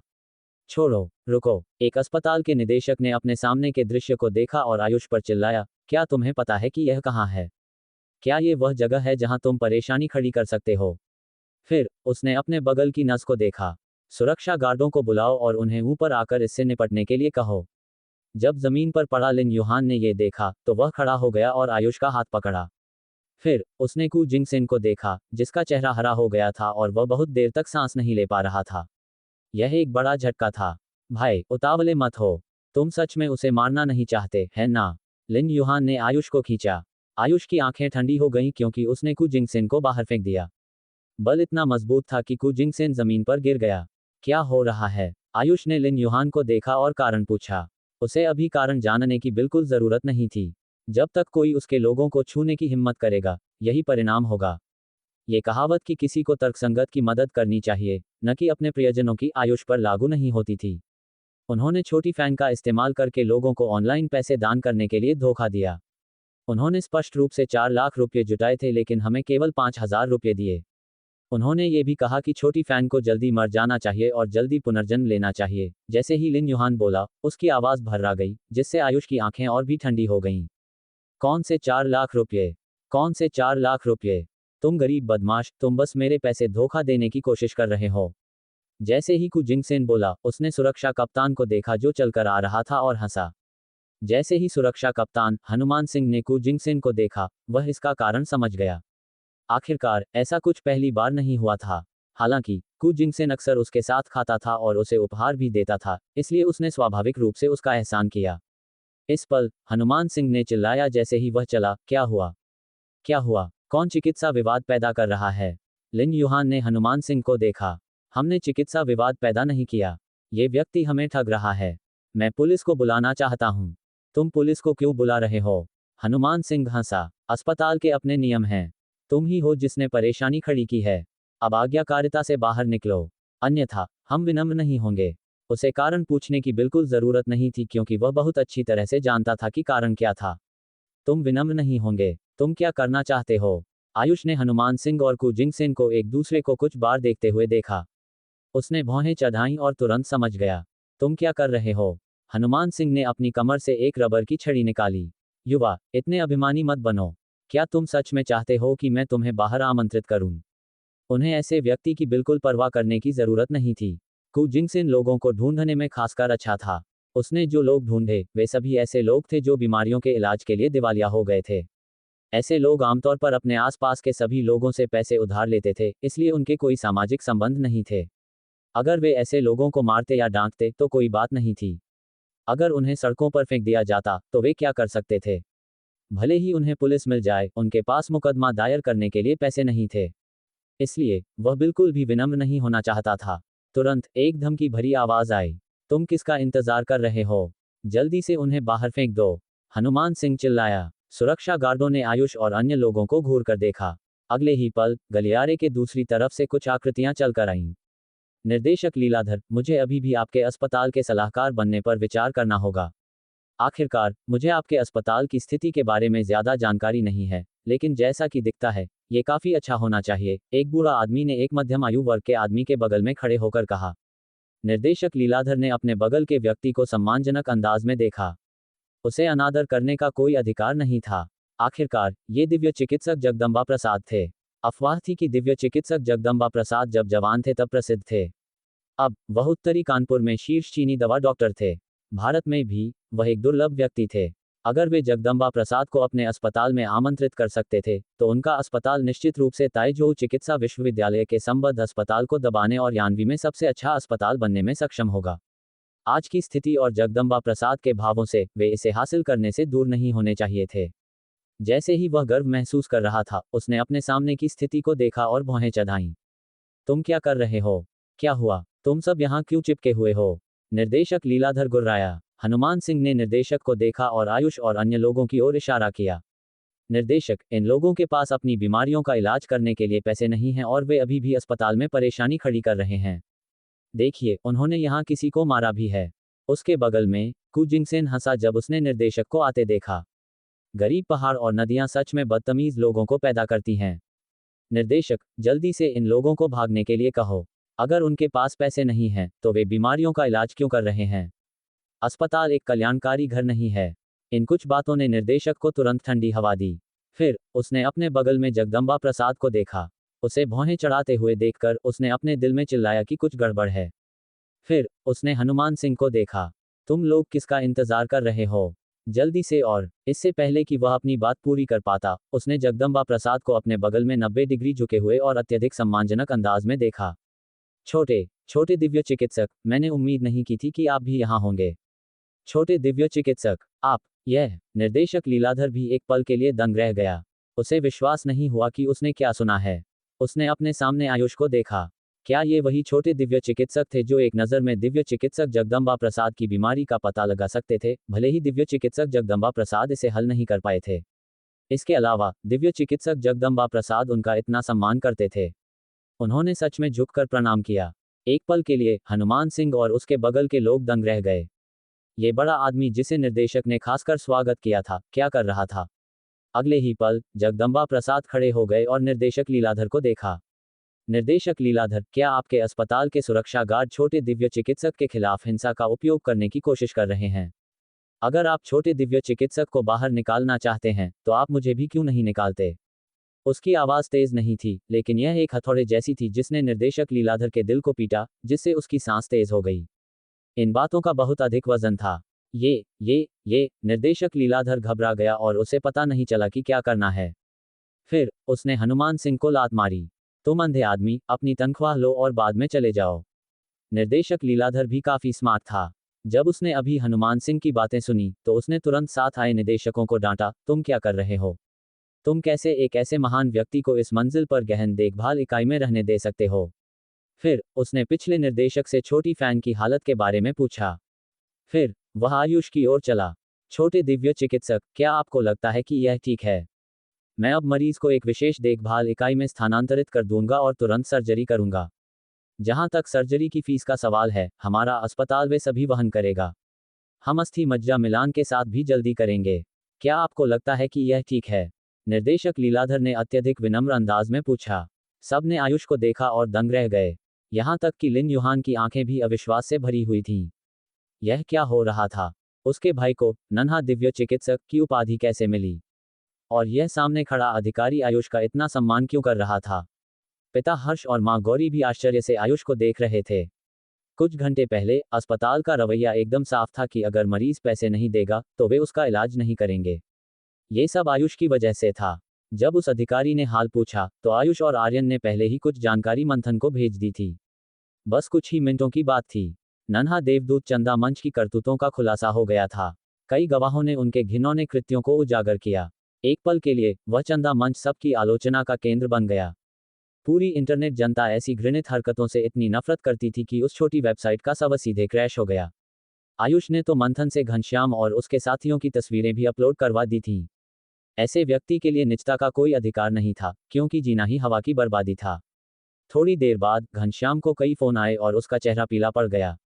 फिर उसने अपने फोन पर खबरों और खुलासों को देखा और उसके पैर कांप उठे। अगले ही पल वह जमीन पर गिर पड़ा। उसकी आंखों में गहरा सदमा था। वह आयुष को ऐसे देख रहा था जैसे किसी राक्षस को देख रहा हो। उसे पता था कि उसका बचा हुआ जीवन बर्बाद हो गया था। इस खुलासे ने उसे उसके दोस्तों और परिवार से अलग कर दिया था। ऊपर से उसे पुलिस का भी फोन आया। थोड़ी देर बाद पुलिस आए और घनश्याम को अपने साथ ले गई। आयुष ने आर्यन की ओर देखा। आयुष ने कहा, आर्यन, तुम जाकर अपना बयान दर्ज कराओ। श्रेया की देखभाल मैं यहीं करूंगा, चिंता मत करो। आर्यन ने कहा, भाई, तुम साथ हो तो मैं निश्चिंत रह सकता हूं। वे नए वार्ड में गए। आयुष ने कहा, हर्ष अंकल, गौरी चाची, चलिए श्रेया से मिलते हैं। बिस्तर पर लेटी छोटी बच्ची को देखकर आयुष ने जीवन संजीवनी निकाली। आयुष ने श्रेया को वह पिलाया और पिता हर्ष तथा मां गौरी ने उन्हें नहीं रोका। उन्हें पता था कि आयुष उनकी बच्ची को नुकसान नहीं पहुंचाएगा। पिलाने के बाद आयुष ने एक नुस्खा लिखा जो मुख्य रूप से श्रेया के स्वास्थ्य लाभ के लिए था। हालांकि उनके पास अतुलनीय चिकित्सा कौशल था, लेकिन वे आखिर भगवान नहीं थे। ल्यूकेमिया के लिए अस्थि मज्जा प्रत्यारोपण बेहतर था। आयुष द्वारा बताई गई दवा मुख्य रूप से कीमोथेरेपी और अन्य हानिकारक उपचारों के बाद श्रेया को जल्द से जल्द ठीक होने देने के लिए थी। जीवन संजीवनी और नुस्खे के साथ श्रेया को इतना दर्द नहीं झेलना पड़ेगा। श्री और श्रीमती हर्ष के साथ कुछ देर बात करने के बाद आयुष ने बाहर आसमान की ओर देखा। देर हो चुकी थी। तभी एक कॉल आया। निर्देशक आयुष, हम देवगिरी पहुंच चुके हैं। आप कहाँ हैं? मैं तुम्हें पता भेजता हूँ। यात्रा लंबी रही होगी। बिल्कुल नहीं, बिल्कुल नहीं। ठीक है, निर्देशक आयुष, हम तुरंत वहां पहुंचते हैं। युवक ने फोन काटा तो उसके हाथ खुशी से कांप रहे थे। आयुष ने एक बैंक कार्ड निकाला और पिता हर्ष को थमा दिया। हर्ष अंकल, इस कार्ड में कुछ पैसे हैं। पासवर्ड 60 है। इसे आपातकालीन निधि के रूप में रखें। अगर कम पड़े तो और मांग लीजिएगा। पिता हर्ष ने कार्ड देखकर जल्दी से लौटाना चाहा। पिता हर्ष ने कहा, आयुष, तुमने पहले ही श्रेया का जीवन बचा लिया है। हम तुम्हारा पैसा और नहीं ले सकते। हर्ष परिवार पहले ही तुम्हारा बहुत ऋणी है। आयुष ने आह भरी। हर्ष अंकल, मैंने कांची नगर में कुछ पैसा कमाया है। यह मेरे लिए कुछ भी नहीं है। मैं जब छोटा था तो क्या आप आर्यन को मुझे अपने साथ खाने के लिए नहीं बुलाते थे? आपने मुझे कभी पराया नहीं समझा। वैसे भी श्रेया को ठीक होने के बाद भी लंबी देखभाल की जरूरत होगी। उसे स्कूल भी जाना है। पैसे की जरूरत तो होगी ही। पिता हर्ष का गला रुंध गया। उन्होंने कार्ड को देखा। मैं ये पैसा तुम्हें जरूर लौटा दूंगा। आयुष ने क्षण भर के लिए चुप्पी साधी। बस श्रेया ठीक रहे, सब ठीक हो जाएगा। आयुष ने कहा, अंकल, चाची, मैं चलता हूँ। उन्होंने उन्हें बाहर तक छोड़ने से मना कर दिया और अकेले लिफ्ट में चले गए। पिता हर्ष ने आह भरी। मैं बूढ़ा और बेकार हो गया हूँ। मुझे आज के युवा की मदद लेनी पड़ी। माँ गौरी ने राहत की सांस ली। हमारा आयुष सफल हो गया है। यहाँ तक कि अधिकारी भी उसका कितना सम्मान कर रहे हैं। उन्हें पता नहीं था कि उस कार्ड में करोड़ों रुपए थे। आयुष ने अंगड़ाई ली। कुछ देर सोचने के बाद उन्होंने लीला को फोन किया और जांच के लिए एक दल भेजने को कहा। देवगिरी में सर्वोत्तम भोजनालय की कुछ शाखाएं खोलना बुरा नहीं था। ऐसे में उनके माता पिता उन व्यंजनों का स्वाद ले सकेंगे जो पहले केवल राजघराने के लिए होते थे। आयुष ने घर फोन किया। माँ, मैं थोड़ी देर में आता हूँ। रात के खाने में क्या है? ओह, उबले हुए बन। मैं बस आधा ही खाऊंगा। चिंता मत करो, तुम्हारा बेटा अब माहिर ड्राइवर बन गया है। मैं बहुत संभल कर चला रहा हूँ। आयुष ने मजाक किया। आर्यन का संकट सुलझाने के बाद आयुष को भी राहत मिली, खासकर जब उसने आर्यन की मुस्कान देखी। आयुष भूमिगत गराज की ओर बढ़ा, गाड़ी में बैठा और चाबी लगाई। यह आवाज उतनी जोरदार नहीं है। आयुष ने वाहन के स्टीयरिंग व्हील को छुआ और अपनी बुगाटी वेरॉन को याद किया। जैसे ही आयुष गाड़ी में बैठा, खंभे के पीछे से कुछ लोग बाहर निकले। एक आदमी ने कहा, ठीक से देखो, क्या ये वही है? दूसरे ने कहा, हाँ, ये वही है। इसी ने आज हमारी योजना चौपट की और हमारे काम का ऑनलाइन भंडाफोड़ किया है। देवगिरी अंततः कांची जितना समृद्ध नहीं था। थोड़ी देर गाड़ी चलाने के बाद आयुष को ब्रेक लगाकर रुकना पड़ा। उन्होंने अपनी आंखें सिकोड़ी। सामने एक मर्सिडीज बेंज ई क्लास और एक ऑडी A6 ने रास्ता रोक रखा था। पीछे एक लैंड रोवर खड़ी थी। 3 गाड़ियों ने आयुष को बीच में घेर लिया। इस स्थिति को देखकर आयुष मुस्कुराए। स्थानीय स्तर पर उनकी किसी से कोई दुश्मनी नहीं थी, तो कौन होगा जो उन्हें इस तरह से घेरेगा? बाद में तीनों गाड़ियों से 5 लोग बाहर निकले। उनमें से एक को देखकर आयुष समझ गए, वह वही लड़का था जो आज घनश्याम के साथ खड़ा था। लैंड रोवर से जतन बाहर निकला और उसके मुंह में सिगरेट थी। जतन ने वाहन को देखा, उसकी आंखों में गुस्सा भरा था। किसी की कमाई का रास्ता काटना माता पिता की हत्या करने जैसा था। जतन आयुष को इतनी आसानी से कैसे छोड़ देता। जतन आगे बढ़ा और आयुष की गाड़ी का शीशा खटखटाया। आयुष ने शीशा नीचे किया और उसे देखा। जतन भौचक्का रह गया। एक पल के लिए उसे लगा कि कार में कोई हस्ती बैठी है। आयुष ने बाहर देखा और कटाक्ष किया। लगता है वेबसाइट के पीछे आप लोग ही हैं। तो आज पुलिस ने गलत आदमी को पकड़ा। जिसे पकड़ा जाना चाहिए था वह तो यहाँ है। मुझे उम्मीद नहीं थी कि आप खुद चलकर मेरे पास आएंगे। ये सुनकर जतन तुरंत उपहास करने लगा। ये लड़का इस वक्त भी इतना नादान था। क्या उसे पता नहीं था कि वह पूरी तरह से घिर चुका है। पुनीत ने कहा, जतन भाई इससे बात क्यों कर रहे हो? इसे खत्म करो। आयुष ने जबान से चट की आवाज निकाली। मैं तुम्हें सलाह देता हूं कि अभी 120 पर फोन कर लो। आयुष की बात पर वे सब ठहाका मारकर हंसे। जतन ने कहा, लड़के क्या तुम्हें पता भी है कि तुम क्या कह रहे हो? तुमने मेरी कमाई का रास्ता काटा है। अगर आज तुमने हिसाब नहीं दिया तो आसान नहीं होगा। आयुष ने पूछा, तुम्हें क्या हिसाब चाहिए? जतन ने कहा, एक हाथ और एक पैर। आयुष ने पूछा, और अगर मैं न दे सकूं तो? जतन हंसा, अगर तुम न दे सके तो? भाई यह फैसला तुम्हारा नहीं होगा। जतन ने कहा, बस इतना ही कहना है। 5 सेकंड में सोच लो। अगर 5 सेकंड बाद गाड़ी से बाहर नहीं आए तो हमें बुरा मत कहना। एक धड़ाम। जतन ने जैसे ही एक चिल्लाया, एक जोरदार दहाड़ हुई। वह डर गया और जल्दी से किनारे लुढ़क गया। धम्म एक भारी आवाज के साथ आयुष ने गाड़ी को सीधा रिवर्स गियर में डाला और जतन की ओर बढ़ा। वाहन रुकी नहीं और पीछे खड़ी लैंड रोवर से जा टकराए। एक ही टक्कर, लैंड रोवर का बम्पर टूटकर गिर गया, हेडलाइटें फूट गईं और सामने का हिस्सा पूरी तरह से पिचका गया। जतन दहाड़ा, तेरी मां को। वह अब हंस नहीं पा रहा था। वह कभी नहीं सोच सकता था कि आयुष उन्हें मारना चाहेगा। लैंड रोवर को टक्कर मारने के बाद आयुष रुका नहीं। उसने सीधे गाड़ी को एस मोड में डाला, आरपीएम को 8000 तक बढ़ाया और सामने खड़े लड़कों की ओर बढ़ा। दोनों किनारे हट गए। धम्म एक और दबी हुई आवाज हुई और मर्सिडीज बेंज ई क्लास का दरवाजा तुरंत अंदर की ओर धंस गया। ठक ठक ठक टक्करों की आवाजें गूंज उठी, जिससे लड़कों का दिल दहल गया। जतन ने कहा, बस तुम इंतजार करो। देखते हैं वह कब तक टक्कर मारता है। मुझे अब अपनी नई गाड़ी नहीं चाहिए। मैं आज इसे मारकर रहूंगा। जतन ने गहरी सांस ली।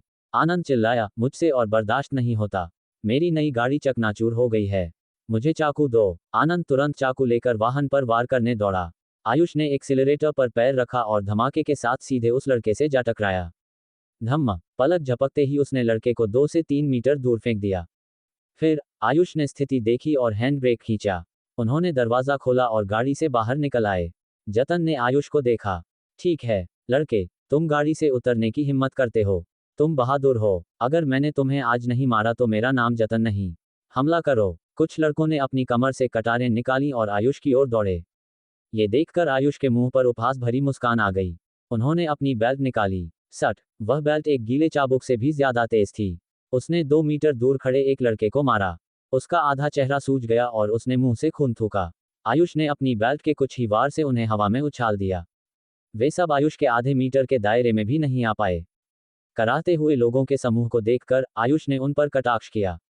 तुम्हें अपनी औकात नहीं पता। कितने हास्यास्पद हो। आयुष के शब्द सुनकर जतन का दिल बैठ गया। उसने दबी हुई आवाज में कहा, कोई जल्दबाजी मत करना। मैं तुम्हें बताता हूं, अगर तुमने मुझ पर फिर से हमला किया तो। आयुष ने कहा, तुम इतनी बकवास क्यों कर रहे हो? क्या तुम इस समय भी मुझे धमकी दे रहे हो? आयुष ने अपनी बेल्ट घुमाई। सटाक एक थप्पड़ से आयुष ने लगभग जतन का हाथ तोड़ दिया। जतन की भौहों पर नसें तन गईं। तुम आखिर चाहते क्या हो? आयुष ने कहा, मैं क्या चाहता हूं? तुम मुझे घेरने आए थे और अब तुम मुझसे पूछ रहे हो कि मैं क्या चाहता हूं। जतन की आवाज कांप रही थी। भाई आज हमसे गलती हुई। हम तुमसे टकरा गए। तुम जीत गए। आयुष ने कहा, चिंता मत करो, मैं तुम्हें गाड़ियों का हर्जाना दूंगा। मैं न सिर्फ हर्जाना दूंगा बल्कि 2 गुना हर्जाना दूंगा। तुम्हारी ये गाड़ियां सिर्फ 15 लाख की होंगी, है न? मैं तुम्हें 30 लाख दूंगा। बस इंतजार करो। आयुष ने अभी अभी पहुंचे सचिवालय दल को फोन किया। 10 मिनट से भी कम समय में कुछ गाड़ियां आईं। कुछ लोग बाहर निकले, हर कोई एक चमड़े का ब्रीफकेस लिए हुए था। 6 लोग थे, 6 ब्रीफकेस थे। ब्रीफकेस खोलते ही 6 बक्सों में लाल नोटों की गड्डियां सबकी आंखों में चमक उठी। ये दृश्य बेहद आकर्षक था। इस क्षण आयुष ने पैसों की एक गड्डी निकाली और उसे हाथ में तोला। बाकी बातों का पता नहीं, पर मैं खासकर भरोसेमंद हूं। जब मैंने कहा कि मैं हर्जाना दूंगा तो मैं हर्जाना दूंगा। जतन ने कहा, ठीक है भाई, तुम वाकई बड़े दिल वाले हो। अगले ही पल, इससे पहले कि वह अपनी बात पूरी करता, आयुष के हाथ में रखी पैसों की गड्डी उसके चेहरे पर जोर से लगी। धम्म छपाक, एक दबी हुई आवाज के बाद गड्डी खुल गई और 100 लाल नोट हवा में बिखर गए। जतन की नाक की हड्डी धंस गई और वह जमीन पर गिर पड़ा। वह मरा था या जिंदा, पता नहीं। आयुष ने कहा, पुराने लोग वाकई झूठ नहीं बोलते थे। इसलिए कहते हैं कि पैसे से किसी को मारा जा सकता है। आयुष ने दूसरी गड्डी निकाली और उसे जतन के गुप्तांग पर फेंक मारा। धम्म, वहां मौजूद हर किसी का, यहां तक कि सचिवों का भी दिल बैठ गया और माथे से ठंडा पसीना बह निकला। तीसरी गड्डी के बाद जतन का बायां हाथ मुड़ गया। चौथी गड्डी के बाद उसका दाहिना हाथ टूट गया। पांचवी गड्डी फेंक दी गई।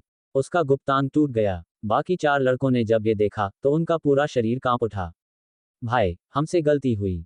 हम अब कभी बुरे तरीके से पैसा नहीं कमाएंगे। हम अब ऐसा नहीं करेंगे।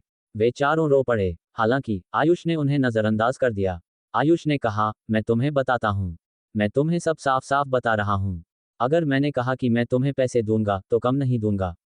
लेकिन तुम कितना ले पाओगे, ये तुम्हारे भाग्य पर निर्भर करेगा। अगले ही पल, आयुष ने एक और गड्डी हवा में फेंक दी। उस रात सड़कों पर कई लोग पागलों की तरह पैसे उठा रहे थे। वहां मौजूद 4 लोग भी पहचान में नहीं आ रहे थे। उनके हाथ पैर मुड़े हुए थे और वे बस सांस ले रहे थे, मरने की कगार पर थे। ये कौन था? ये देखने वाले सब लोग आंखें फाड़कर अपने आसपास के पैसे लेकर जल्दी से भाग गए। इस समय एक काली कार में आयुष ने बचे हुए 5.5 बक्सों के लाल नोटों को देखा और कटाक्ष किया। वे पैसे स्वीकार नहीं कर पाए। एक सचिव ने कांपते हाथों से समझौते का कागज आयुष को दिया। निर्देशक आयुष, ये समझौता है। कृपया हस्ताक्षर कर दें। हस्ताक्षर करने के बाद सूर्यवंश की शेष संपत्ति आयुष को मिल गई। इस तरह सूर्यवंश की सारी संपत्ति अब उनके नाम हो गई थी। घर वापसी पर मां गौरी ने जल्दी से खड़े होकर आयुष के लिए गरम चावल निकाले। हमारा बेटा आ गया, आयुष ने कहा। मां, रुको, मैं खुद करता हूं। आयुष खाना लेकर आया। बैठने के बाद उसने सिर खुजलाया। मुझे कुछ बताना है। मैंने अपनी वाहन को नुकसान पहुंचा दिया है। ये सुनकर पिता हर्ष और मां गौरी चौंक गए।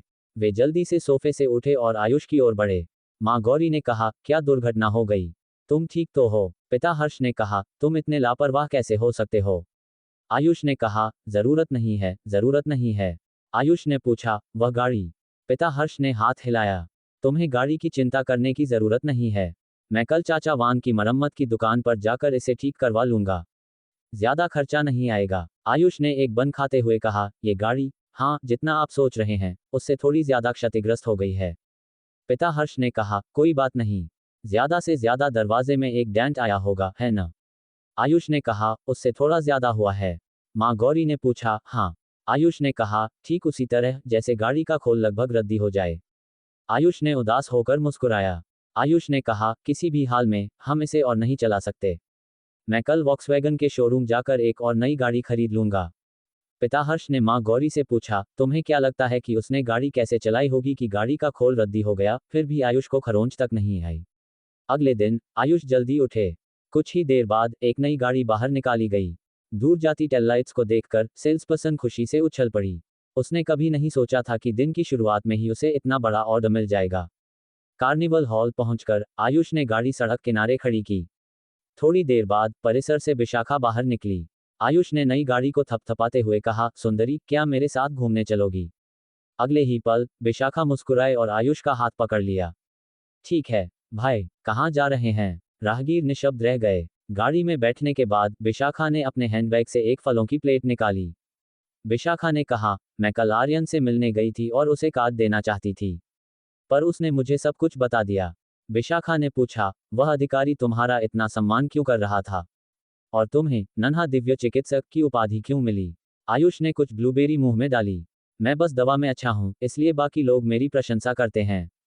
आयुष ने पूछा, क्या तुम्हें मुझ पर विश्वास है?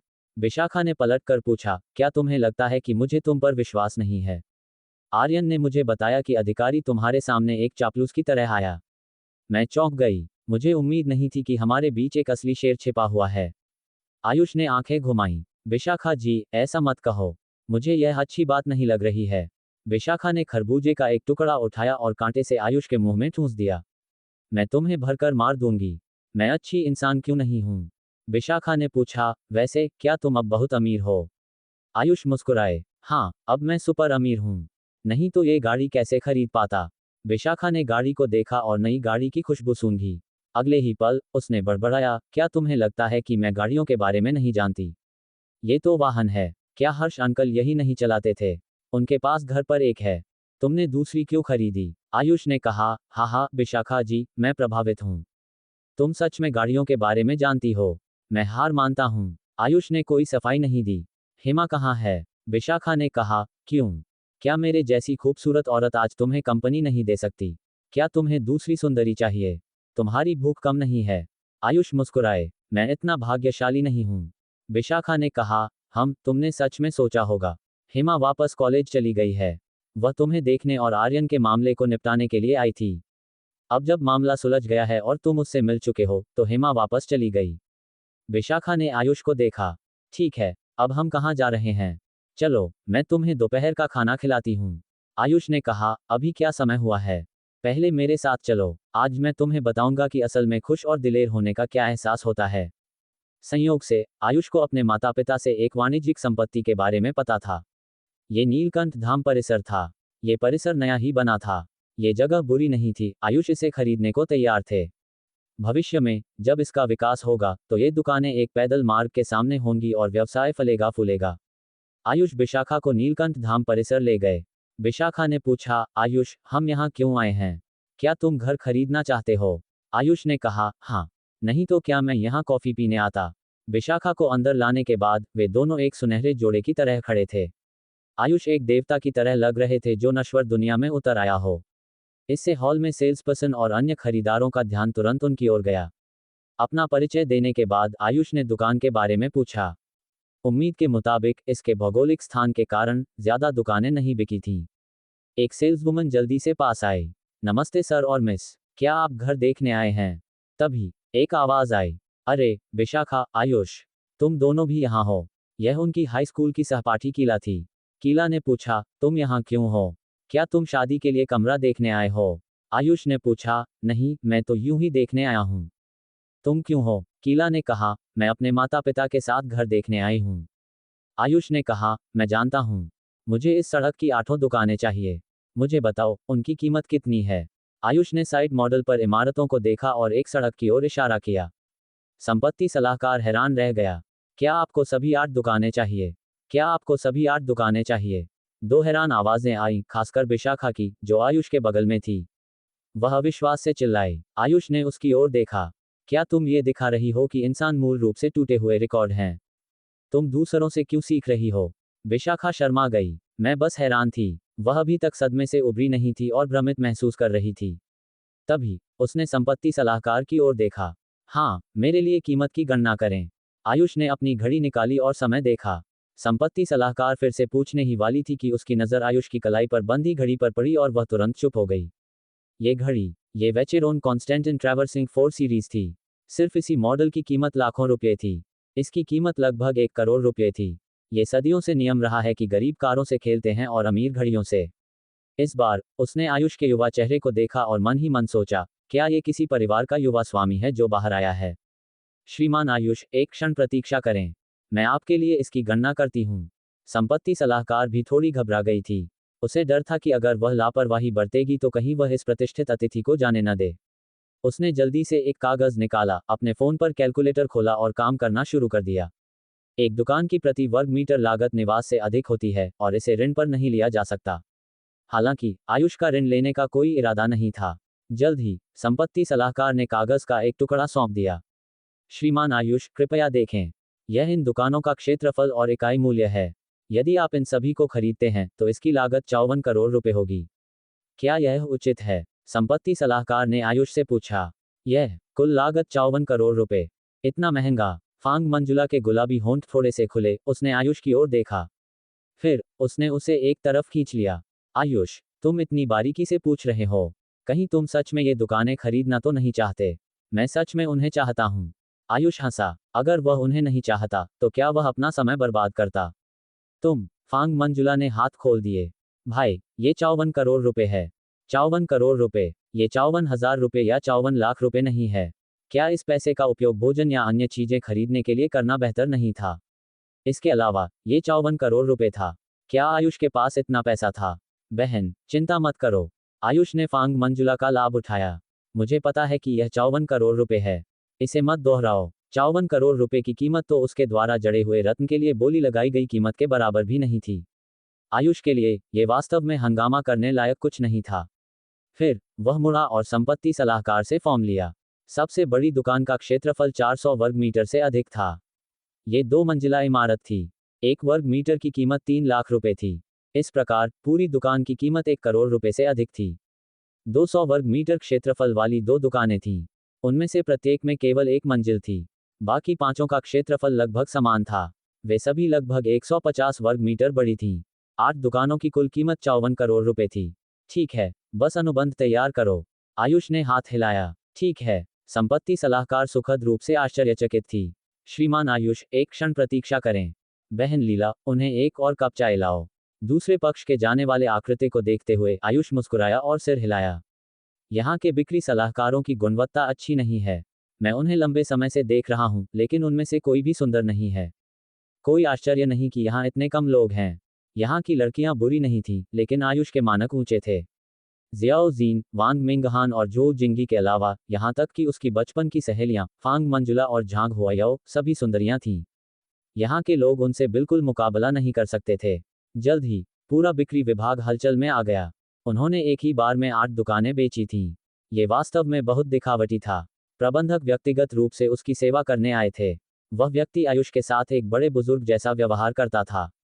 वह वास्तव में विनम्र था। उसने चाय, नाश्ता और विभिन्न पेय परोसे। उसने कभी अपने जैविक पिता के साथ भी इतना अच्छा व्यवहार नहीं किया था। उसने आयुष के मामले को पहले स्थान पर रखा और उसके सौदे को संभालने को प्राथमिकता दी। जल्द ही अनुबंध छप गया। फिर आयुष ने अपना कार्ड स्वाइप किया, अनुबंध पर हस्ताक्षर किए और अपना अंगूठे का निशान दबाया। अंत में आयुष ने 8 सेट चाबियां, अनुबंधों का एक मोटा ढेर और अन्य चीजें लीं। इस पूरी प्रक्रिया ने फांग मंजुला को स्तब्ध कर दिया। उसकी आंखें चौड़ी थीं। वह जो देख रही थी उस पर विश्वास नहीं कर पा रही थी। कुल लागत 54 करोड़ रुपए। कोई ऋण नहीं। उसने पूरी राशि का भुगतान किया। उसने एक ही बार में सब कुछ के लिए भुगतान भी कर दिया। ये फांग मंजुला अपने जीवन में आज जितनी स्तब्ध कभी नहीं हुई थी। ... क्या यह एक अमीर व्यक्ति का जीवन था? आयुष के चेहरे के भाव को फिर से देखते हुए ऐसा लग रहा था जैसे उसने कुछ किलो सब्जियां खरीदी हों। बिल्कुल भी कोई दर्द भरा भाव नहीं था। ये किस तरह की दुनिया है? फांग मंजुला अपने दिल में चिल्लाई। उसे अचानक लगा कि उसके मूल्य ध्वस्त हो गए हैं। उसने कहा था कि वह उसे आनंद और तानाशाही का अनुभव कराएगा, लेकिन उसने यह नहीं कहा था कि वह सीधे उसके मूल्यों को नष्ट कर देगा। ये बहुत असहनीय था। हालांकि ईमानदारी से कहूं तो प्रबंधक व्यक्तिगत रूप से उसके लिए चाय डालने आए थे और यहां तक कि उसकी जैविक मां से भी ज्यादा उसका सम्मान कर रहे थे। यह एहसास बुरा नहीं था। ये वास्तव में बुरा नहीं था। इसके अलावा जब उसने देखा कि उसका बचपन का दोस्त वास्तव में इतना अमीर था, तो वह वास्तव में बहुत खुश थी। किसी कारण से उसकी भूख तुरंत सुधर गई। इसके अलावा भोजन वास्तव में बहुत स्वादिष्ट था, जिससे उसने अपनी छवि की परवाह नहीं की। आयुष ने फांग मंजुला को देखा, जो बहुत खा रही थी, और उसे कोहनी मारी, उसे अपनी छवि पर ध्यान देने के लिए कहा। जब प्रबंधक ने यह दृश्य देखा, तो वह स्वाभाविक रूप से समझ गए। छोटा घनश्याम, जाओ और कुछ स्नैक्स पैक करो। उन्हें यहाँ लाओ। कुछ ही देर बाद फांग मंजुला को स्नैक्स का एक बैग सौंप दिया गया, जिससे आयुष को सिरदर्द हो गया। ... थोड़ी देर बाद वे दोनों स्वागत कक्ष से बाहर निकले। उन्होंने लुवान किंग को नहीं ढूंढा और ज्यादा सोचे बिना चले गए। इस बीच लुवान किंग का परिवार पहले ही घरों को देखने के लिए साइट पर जा चुका था। आप क्या सोचते हैं? बिक्री विभाग में लौटने के बाद लुवान किंग के पिता ने लुवान किंग और उसकी पत्नी से पूछा, भाई, हमारे यहाँ से खरीदना आपके लिए निश्चित रूप से लायक है। आपकी बेटी के दोस्त ने अभी अभी हमसे एक ही बार में 8 दुकानें खरीदी हैं। आप पड़ोसी बन सकते हैं। संपत्ति सलाहकार ने झूठ बोला। आयुष ने घर नहीं खरीदा, इसलिए वे पड़ोसी नहीं बन सकते थे। हालांकि वह महत्वपूर्ण नहीं था। महत्वपूर्ण यह था कि घर बेचना। क्या उसने 8 इमारतें खरीदी? इसके अलावा वे दुकानें थीं। तीनों का परिवार स्तब्ध रह गया। क्या आपको यकीन है कि वह मेरा दोस्त था? लुवान किंग थोड़ी भ्रमित थी। ठीक है, जब आप आए थे तो मैंने आपको उससे बात करते हुए भी देखा था। वह वास्तव में अद्भुत है। कुल 54 करोड़ रुपए था, लेकिन उसने बस अपना कार्ड स्वाइप कर दिया। काश मेरा पति भी इतना अद्भुत होता। महिला ने आह भरी। वह अत्यधिक ईर्ष्या कर रही थी। आयुष बस सुंदर और अमीर था। वह किसी भी तरह की महिला क्यों न हो, वह ऐसे आदमी पर निर्भर रहना चाहेगी। हालांकि आयुष के बगल में एक सुंदर लड़की थी। उस सुंदरता की तुलना में वह बहुत कम थी। आपका मतलब? आयुष। लुवान किंग समझ नहीं पाए और विश्वास नहीं कर सकी। उसने तुरंत पूछा। दूसरे पक्ष से एक सकारात्मक जवाब मिलने के बाद वह भी स्तब्ध रह गई। क्या आयुष का परिवार इतना प्रभावशाली था? ये सही नहीं था। आयुष का परिवार उसके परिवार जितना अच्छा नहीं था। उसका उपनाम आयुष लगता है। मुझे वास्तव में उसका सटीक नाम नहीं पता, लेकिन वह वास्तव में अमीर है। मैं इतने लंबे समय से यहाँ हूँ, लेकिन मैंने कभी इतना अमीर व्यक्ति नहीं देखा। हे भगवान! संपत्ति सलाहकार के शब्दों ने लुवान किंग के दिल में भारी लहरें पैदा कर दीं। बिक्री भवन के केंद्र तक चलते हुए फांग मंजुला अभी भी स्तब्ध थी। उसने अभी जो हुआ था उसे याद किया। ऐसा लग रहा था जैसे उसने कोई सपना देखा हो। आयुष, मुझे चुटकी काटो। फांग मंजुला ने आयुष की बांह खींची और आयुष ने उसकी बांह पर चुटकी काटी। आह, दर्द होता है। तुमने ही मुझे चुटकी काटने के लिए कहा था। अब तुम ही दर्द की शिकायत कर रही हो। हाँ, औरत, तुम अब बहुत अमीर हो। फांग मंजुला ने लंबे समय तक खुद को रोका और फिर यह कहा। आयुष ने उसे जवाब नहीं दिया और उसे बाहर ले आया। फिर उसने अपनी कार के बगल में बहुत से लोगों को इकट्ठा होते देखा। इस समय ये काम के बाद का चरम समय था। बहुत से लोग इमारतों को देखने के लिए यहाँ गाड़ी चलाकर आए थे, इसलिए दर्शक ज्यादा थे। आयुष, देखो, वे तुम्हारी कार की ओर इशारा कर रहे हैं। फांग मंजुला ने उन लोगों की ओर इशारा किया और उसे खींचकर ले गई। फिर उसने सभी को देखा, जिनके चेहरे ईर्ष्या और सदमे से भरे थे। क्या ये लोग अब इतने अज्ञानी थे? ये तो बस एक पासेट थी। क्या उन्हें इतना ईर्ष्यालु दिखना था? वाह, ये कार बहुत शानदार है। मैंने यानवी में ये कार पहली बार देखी है। आज मेरी आंखें वास्तव में खुल गई हैं। नहीं, नहीं, मुझे एक यादगार के रूप में एक तस्वीर लेनी होगी। मुझे नहीं पता कि यह कार कौन चला रहा है। यह जरूर कोई कम महत्वपूर्ण बड़ा शॉट होगा। Dot dot dot. सभी उत्साहित होकर चर्चा कर रहे थे। कुछ लोगों ने अपने फोन निकाले और तस्वीरें लीं, जिससे फांग मंजुला की आंखें लगभग बाहर निकल आईं। ये लोग क्या कर रहे थे? क्या ये कार शानदार थी? क्या उन्होंने ये कार पहली बार देखी थी? क्या पासेट हर जगह सड़क पर नहीं थी? वे एक यादगार के रूप में एक तस्वीर भी लेना चाहते थे। वह भ्रमित थी। एक पल के लिए उसे लगा जैसे वह उस समय में वापस आ गई है जब देश में दशकों पहले कारें पहली बार दिखाई दी थीं। उस समय अगर किसी के पास कार होती तो यह अद्भुत होता। वे बगल में चल सकते थे। हालांकि अब चीजें अलग थीं। यह 21वीं सदी थी। ये कहा जा सकता है कि किसी के पास कार न होना दुर्लभ था। क्या आजकल लोगों के मूल्य इतने विकृत हैं? क्या ये सिर्फ एक पासेट नहीं है? मेरा परिवार इसे खरीद सकता है। फांग मंजुला ने फुसफुसाते हुए आयुष की ओर देखा। आयुष ने उसे अनदेखा कर दिया, लेकिन फांग मंजुला से कुछ दूर आगे खड़ा व्यक्ति मुड़ गया। तुमने अभी क्या कहा? मैंने कुछ नहीं कहा। फांग मंजुला ने अपने सामने खड़े व्यक्ति को देखा और तुरंत डर गई। वह डरने से खुद को रोक नहीं पाई। दूसरे पक्ष का लहजा ऐसा था जैसे उसने दूसरे पक्ष के दिल में किसी पवित्र चीज को छू लिया हो। मैंने सब सुना। क्या तुमने इस चीज को पासेट कहा? क्या तुमने लोगों के नीचे कार मॉडल छपी हुई पासेट देखी है? उसके बगल में बैठे कई लोगों ने भी फांग मंजुला की ओर व्यंग्यात्मक मुस्कान के साथ देखा। छोटी लड़की, तुम कारों के बारे में कुछ नहीं जानती, है ना? अगर तुम नहीं जानती, तो यहाँ खुद को शर्मिंदा मत करो। वापस जाओ और ठीक से जांच करो। फोक्सवैगन फाइटॉन को देखो। फाइटॉन। फांग मंजुला ने अचानक आयुष की ओर देखा। क्या ये फाइटॉन है? बेशक, उसने फाइटॉन की प्रतिष्ठा के बारे में सुना था। आखिरकार, कार मॉडल लोगों के नीचे छपा हुआ था। हालांकि, वह कार के पीछे देखने नहीं गई थी। उसे कैसे पता चलता कि यह एक फाइटॉन थी? क्या तुमने मुझे पहले कारों के बारे में जानने पर तुम्हारा मजाक उड़ाते हुए नहीं सुना था? आयुष हल्के से मुस्कुराया। फांग मंजुला ने तुरंत होंठ फुलाए। मुझे लगा कि तुम मेरी तारीफ कर रहे हो। आयुष नी शब्द था। उस स्थिति में इस कार की कीमत 90 लाख रुपए से 1 करोड़ रुपए होनी चाहिए, फांग मंजुला ने बड़बड़ाया। आयुष के अभी 54 करोड़ रुपए खर्च करने के बाद वर्तमान 1 करोड़ रुपए उसके लिए बस कुछ भी नया नहीं था। 12 सिलेंडर वाली फाइटॉन 2V6 इंजनों के साथ बनाई गई थी। छोटी लड़की, तुमने जो 1 करोड़ रुपए का उल्लेख किया है, वह इस कार का अपमान है। इस कार की कीमत कम से कम 2 करोड़ रुपए है। 2 करोड़ रुपए? कोई 2 करोड़ रुपए में एक स्पोर्ट्स कार खरीद सकता था। अंत में, आयुष ने ये खरीदा। वह वास्तव में एक अमीर व्यक्ति के जीवन को नहीं समझती थी। ये वास्तव में सरल और उबाऊ था। फांग मंजुला को घिरा हुआ देखकर आयुष खांसा। हर कोई, रास्ता दो। हमें अंदर आने दो। भाई, तुम इस तरह अंदर नहीं घुस सकते। तुम इस कार को भी नहीं जानते, फिर भी तुम करीब से देखना चाहते हो। ये सही है। अगर तुम नहीं जानते, तो पास मत आओ। तस्वीरें लेने और उन्हें वीचैट पर पोस्ट करने की जरूरत नहीं है। Dot dot dot. इन शब्दों ने आयुष को असहाय बना दिया। उसने तुरंत अपनी चाबियां निकाली और हेडलाइट्स 2 बार चमकीं। एक पल के लिए, जिन सभी ने अभी बात की थी, वे स्तब्ध रह गए। उन्होंने आयुष की ओर देखा और उनके लिए रास्ता बना दिया। फिर आयुष ने फांग मंजुला को कार में खींचा और चला गया। वे स्तब्ध लोगों के एक समूह को पीछे छोड़ गए। वह वास्तव में कार का मालिक था। उन्होंने वास्तव में कहा था कि वह अभी नहीं समझा। ये बहुत हास्यास्पद था। कार में आयुष ने अपने बगल में बैठी बचपन की सहेली की ओर देखा। क्या हुआ? क्या तुम अस्वस्थ महसूस कर रही हो? मैं मानसिक रूप से असहज महसूस कर रही हूँ। मुझे लगता है कि मैंने इतने सालों तक व्यर्थ में जिया है। आज तुमने मेरे लिए एक नई दुनिया खोली है। इसे अमीरों की दुनिया कहा जाता है। फांग मंजुला अपनी सीट पर लुढ़क गई और अपने सामने के इंटीरियर की ओर देखा।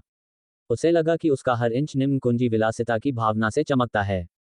मैं बस नहीं समझती, क्या स्पोर्ट्स कार खरीदना अच्छा नहीं है? यह मेरे पिता के लिए है। मैंने कल उनकी कार को नुकसान पहुंचाया। मैं आज उन्हें इस कार से मुआवजा दे रहा हूं। फांग मंजुला नी शब्द थी। ठीक है, ये दिखावा करने से बेहतर था। वह उसे 200 अंक देना चाहती थी। चलो चलें, मैं तुम्हें पैसे खर्च करने के लिए ले जाऊंगा। आयुष फांग मंजुला को सीधे यानवी की सेंचुरी सिटी ले गया। वे दोनों लंबे समय तक सेंचुरी सिटी में घूमे। फांग मंजुला ने अपने हाथ में विभिन्न आकारों के शॉपिंग बैग ले रखे थे। उसका उत्कृष्ट चेहरा कई भावनाओं से भरा था। सदमा, सुन्नता, उत्तेजना, इच्छा। वह अत्यधिक संघर्षरत थी। इस समय सेंचुरी सिटी में ग्राहक और दुकान मालिक उन दोनों को देखकर स्तब्ध थे। क्या सुंदर आदमी और सुंदर महिला। इसके अलावा उनके हाथों में बैग सभी ब्रांडेड बैग थे। उन्होंने सभी का ध्यान आकर्षित किया और लोगों की एक विस्फोटक संख्या उन्हें वापस देखने के लिए मुड़ी। क्या तुम कुछ और खरीदना चाहती हो? भाई, तुम मेरे करीबी भाई हो। तुम अभी भी मेरे लिए चीजें क्यों खरीद रहे हो? इनकी कीमत कितनी है? इतनी सारी सौंदर्य प्रसाधन सामग्री, कपड़े, बैग, ये और वह है। वे सभी ब्रांडेड हैं। जो नहीं जानते वे सोच सकते हैं कि मैं तुम्हारी प्रेमिका हूं और तुम मेरे साथ खेल रहे हो। फांग मंजुला ने एक खड़खड़ाहट की तरह सिर हिलाया। मुझे नहीं चाहिए, मुझे नहीं चाहिए। क्या वह उसके साथ खेल रहा था? आयुष हंसा। वह फांग मंजुला के साथ बड़ा हुआ था और स्वाभाविक रूप से उसके व्यक्तित्व को जानता था। इससे कोई फर्क नहीं पड़ता कि इसकी कीमत कितनी थी, उसके लिए अपना शरीर और आत्मा बेचना असंभव था। आयुष ने अपने खर्च अंक देखे। पहले, अगर वह कुछ और लाख रुपए खर्च करता तो वह 10 करोड़ रुपए अंक तक पहुंच सकता था। हालांकि अब अंतर केवल 10 लाख रुपए से अधिक कम हो गया था। उसने फांग मंजुला को एक मौका दिया था, लेकिन वह बेकार थी।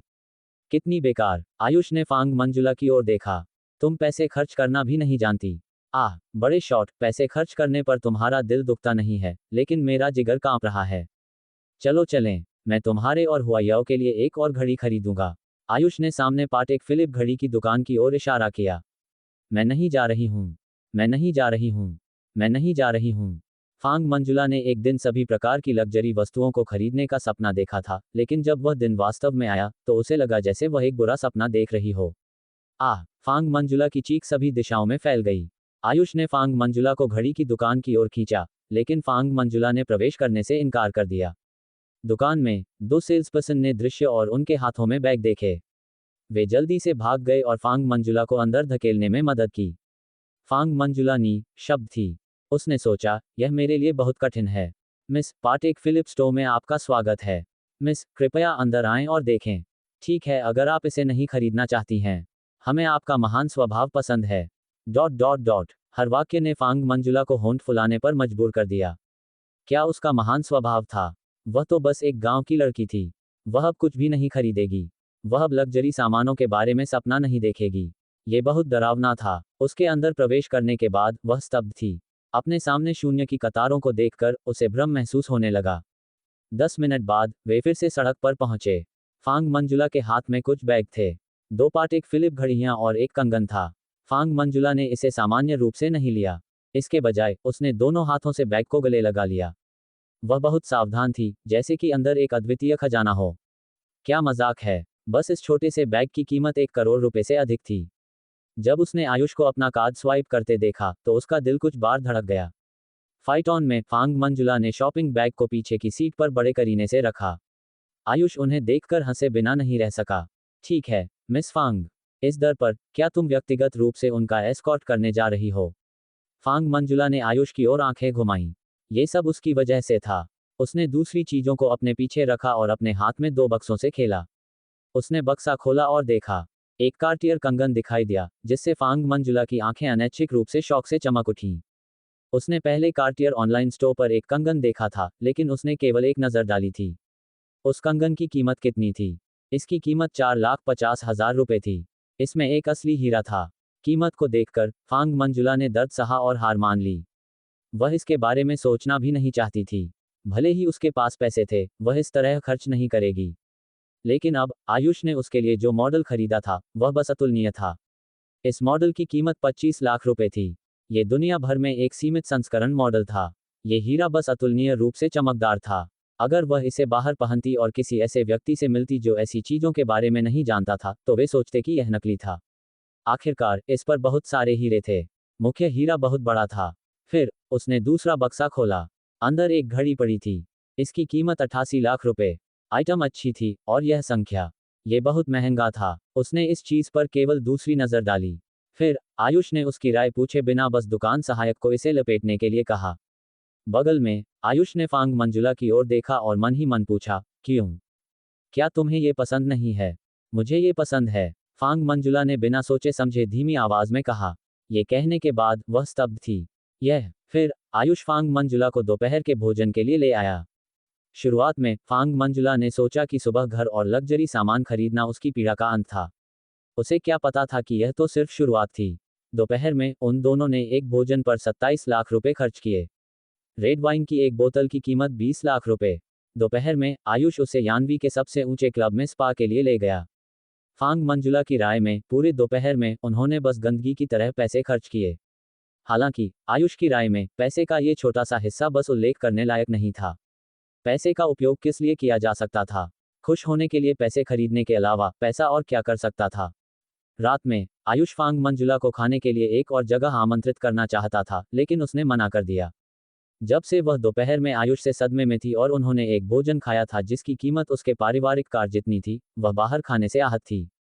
यह उसके जीवन में पहली बार था जब उसे लगा कि घर पर उबले हुए बन और साइड डिश बाहर की मछली और मांस से अधिक स्वादिष्ट थे। कम से कम वह आराम से खा सकती थी। अन्यथा हर बार जब वह खाती थी तो वह एक कैलकुलेटर की तरह होती थी जो गणना करता था कि उसने कितना पैसा खाया है। ठीक है मिस फांग, अपनी चीजें ले लो और उन्हें पीछे मत छोड़ो। आयुष कार से बाहर निकल गया। ये देखकर कि फांग मंजुला उन्हें नहीं ले सकती थी, उसने तुरंत शेष 2 उपहार बैग उसकी बांह के नीचे रख दिए। आओ आओ आओ, इसे दबाओ, इसे मत गिराओ। इन दोनों की कीमत लाखों रुपए है। अगर तुम उन्हें गिराती हो तो वे टूट सकते हैं। आयुष ने जानबूझकर कुछ ऐसा कहा जिससे फांग मंजुला ने तुरंत 2 उपहार बैग कसकर दबा लिए। जब वह चली तो वह एक बड़े पेंगुइन से बिल्कुल अलग नहीं थी। रास्ते में फांग मंजुला ने लोगों को वापस मुड़ने और उसे देखने के लिए आकर्षित किया। आखिरकार ये शैली बहुत चौंकाने वाली थी। इस बीच अगर दयालु व्यक्ति ने उसे कार्ड स्वाइप करने और दरवाजा खोलने में मदद नहीं की होती तो वह शायद घर वापस नहीं आ पाती। दरवाजा खटखटाने के बाद फांग की मां ने अपनी बेटी की ओर देखा। तुम्हारी शैली के साथ क्या है? ये बहुत अनोखी है। फांग मंजुला ने अपनी मां की ओर आंखें घुमाईं। जब उसने अपना हाथ उसकी चीजें ले जाने में मदद करने के लिए आगे बढ़ाया तो वह तुरंत चिल्लाई, मत हिलो, मत हिलो, मत हिलो। फिर वह बस अपने जूतों में घर के अंदर चली गई। उसने धीरे से इन सभी उपहार बैगों और बक्सों को बिस्तर पर रख दिया। तभी उसने राहत की सांस ली। उसके माथे पर पसीने की बूंदें दिखाई दीं। वह पूरे रास्ते वापस तनाव में थी। ये कहा जा सकता है कि वह कदम दर कदम वापस चली गई। मैं बहुत थक गई हूँ। फांग मंजुला बिस्तर पर बैठ गई और गहरी सांस ली। उसकी सांस कांप रही थी।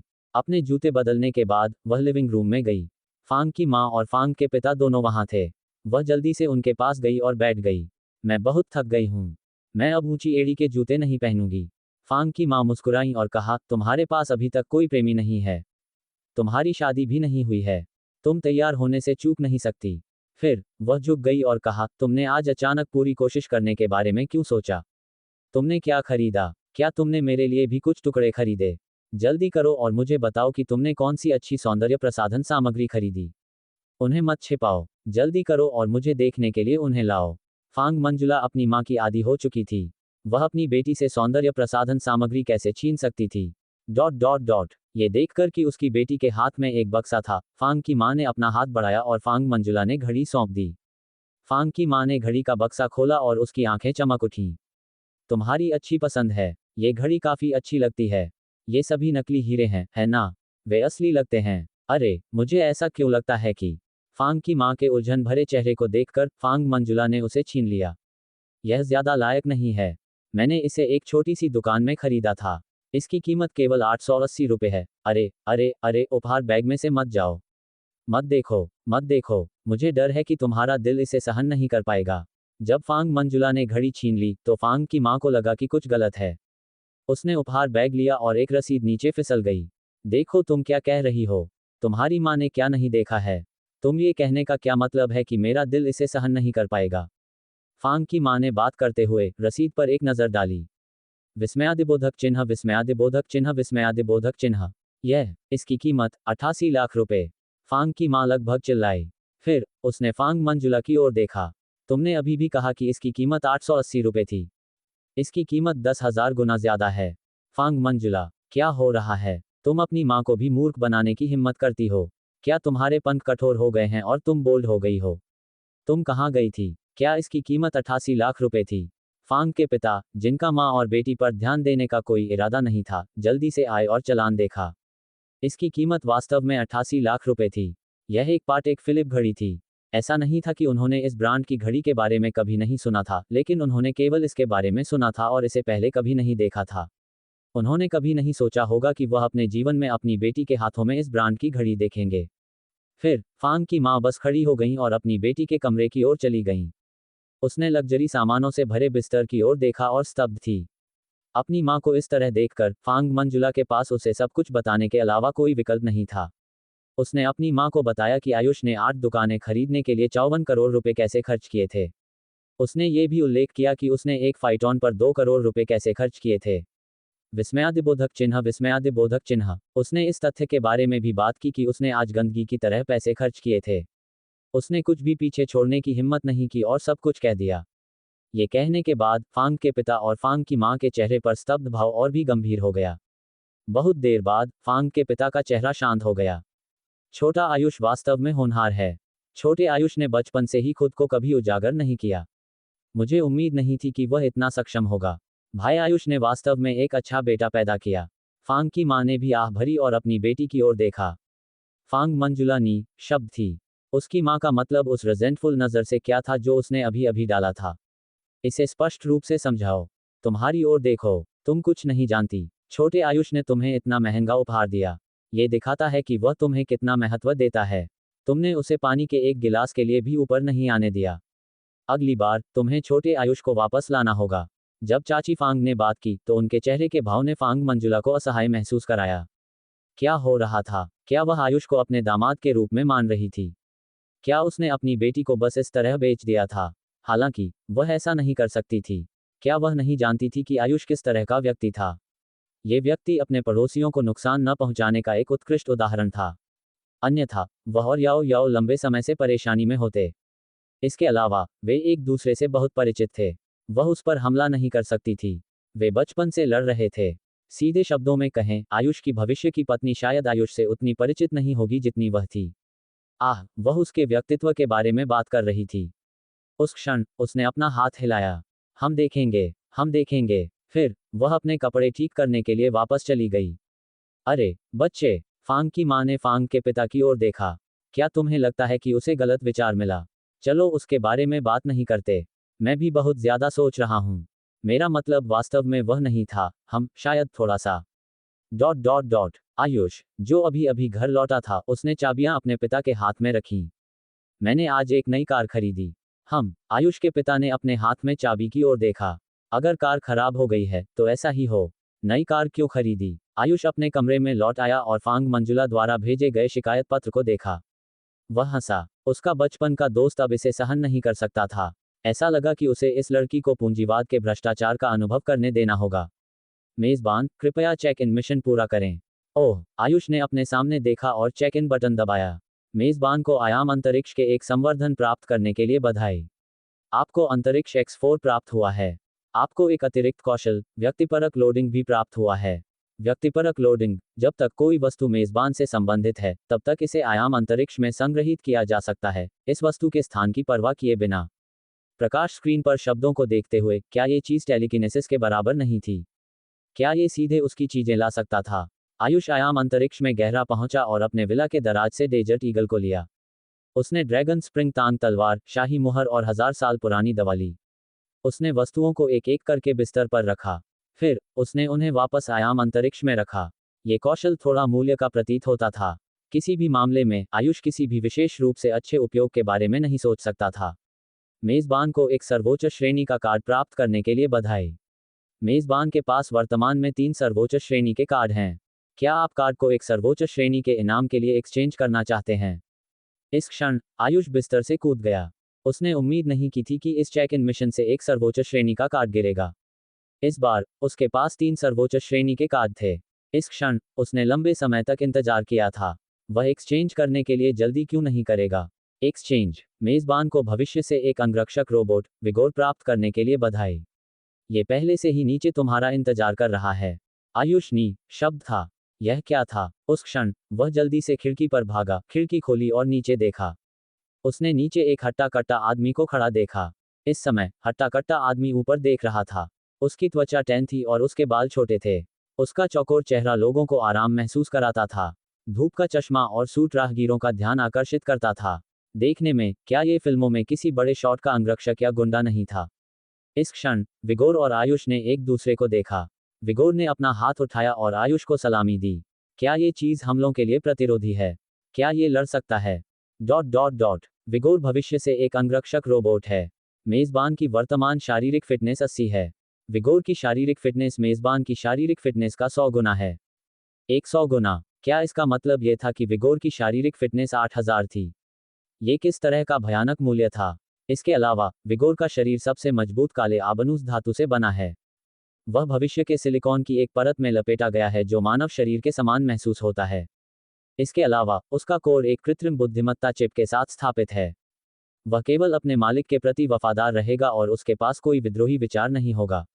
वह एक काला सूट और काला धूप का चश्मा पहने हुए है। यह उसका अपना डिजाइन है। यह उसे चार्ज करने के लिए सौर ऊर्जा के अवशोषण को बेहतर ढंग से अनुमति देने के लिए भी है।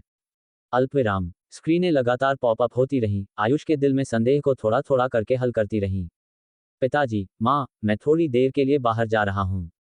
मेरा अंगरक्षक यहाँ है, आयुष ने अपने माता पिता से कहा। एक पल के लिए आयुष के पिता और आयुष की माँ स्तब्ध थे। अंगरक्षक। हालांकि दूसरे विचार पर यह समझ में आता था। आयुष पहले से ही पवित्र स्वर्ग का बॉस था। उसके पास एक अंगरक्षक होना चाहिए। ये सुरक्षित था। इस क्षण आयुष पहले ही नीचे आ गया था और अपने सामने विगोर की ओर देख रहा था। Dot dot dot. अच्छा भगवान। ऊपर से उसने कुछ भी महसूस नहीं किया। हालांकि सामने से यह आदमी लगभग 2 मीटर लंबा था। उसकी उभरी हुई मांसपेशियां उसके कपड़ों के माध्यम से उभर आईं, ये दिखाते हुए कि उसके पास किस तरह का आंकड़ा था।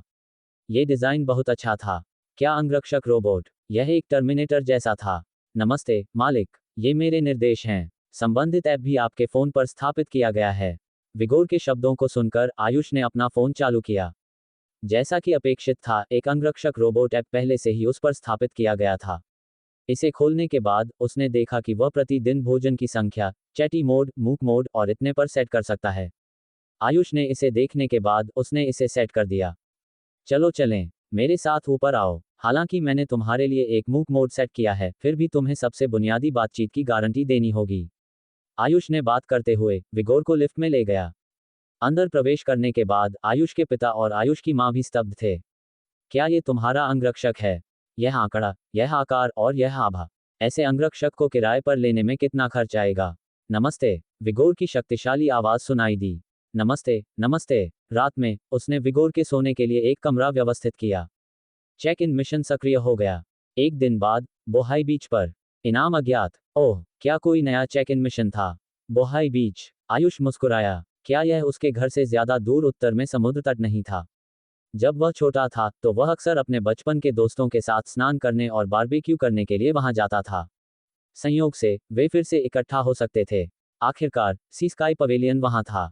सी स्काई पवेलियन यानवी के शीर्ष रेस्तरां में से एक था। हालांकि यानवी में उसकी स्थिति जियांग सिटी के प्रथम श्रेणी के रेस्तरां जितनी ऊंची नहीं थी, ये ईस्ट सी सिटी के बराबर थी। आमतौर पर बहुत से उच्च पदस्थ अधिकारी और रईस वहां जाते थे। आयुष ने समूह चैट में एक संदेश भेजा।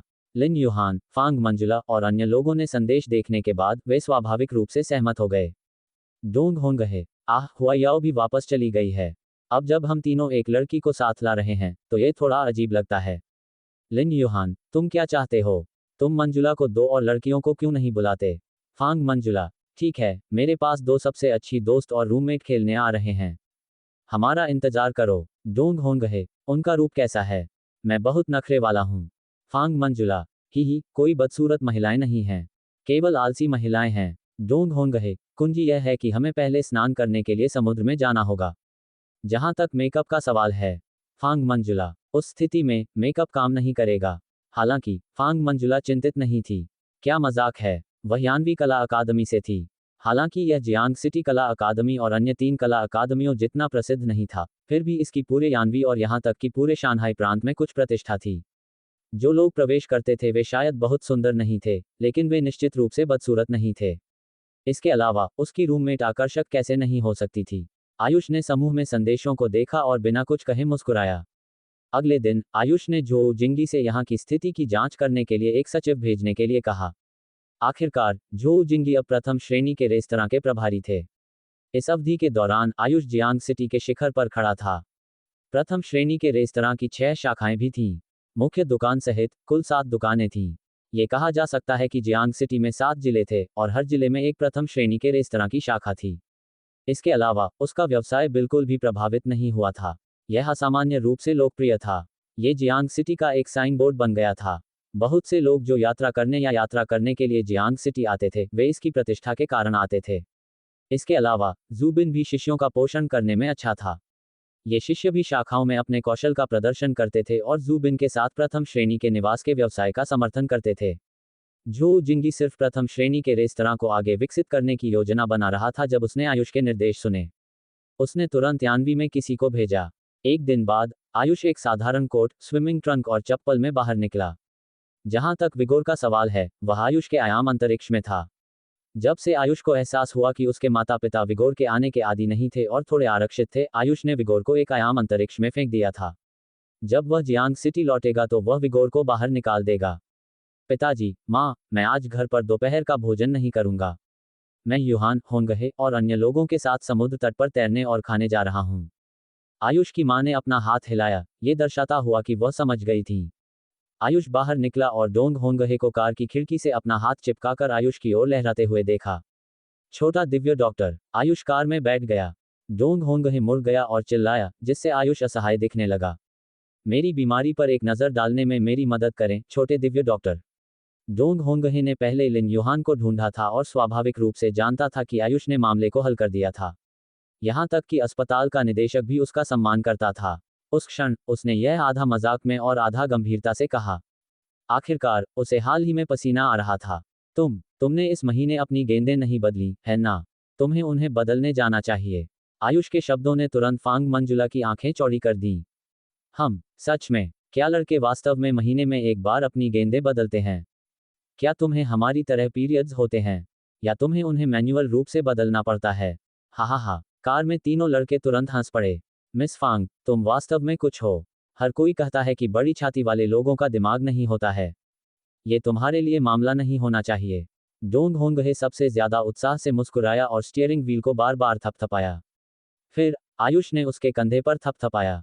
भाई, ईमानदारी से कहूं तो जल्दी करो और एक प्रेमिका ढूंढो।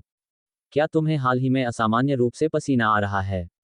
बस बहुत ज्यादा संदेश मत भेजो। डोंग होंगहे के चेहरे पर मुस्कान तुरंत जम गई। अरे, उन्होंने उसे मुफ्त में छोटा दिव्य डॉक्टर नहीं कहा। क्या वह वास्तव में इतना अद्भुत था? बहुत ज्यादा संदेश मत भेजो।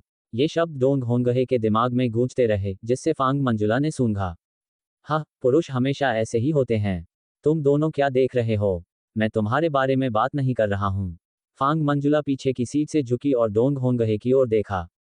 चिंता मत करो, मेरी 2 सबसे अच्छी दोस्त निश्चित रूप से सुंदरियों में सुंदरियां हैं।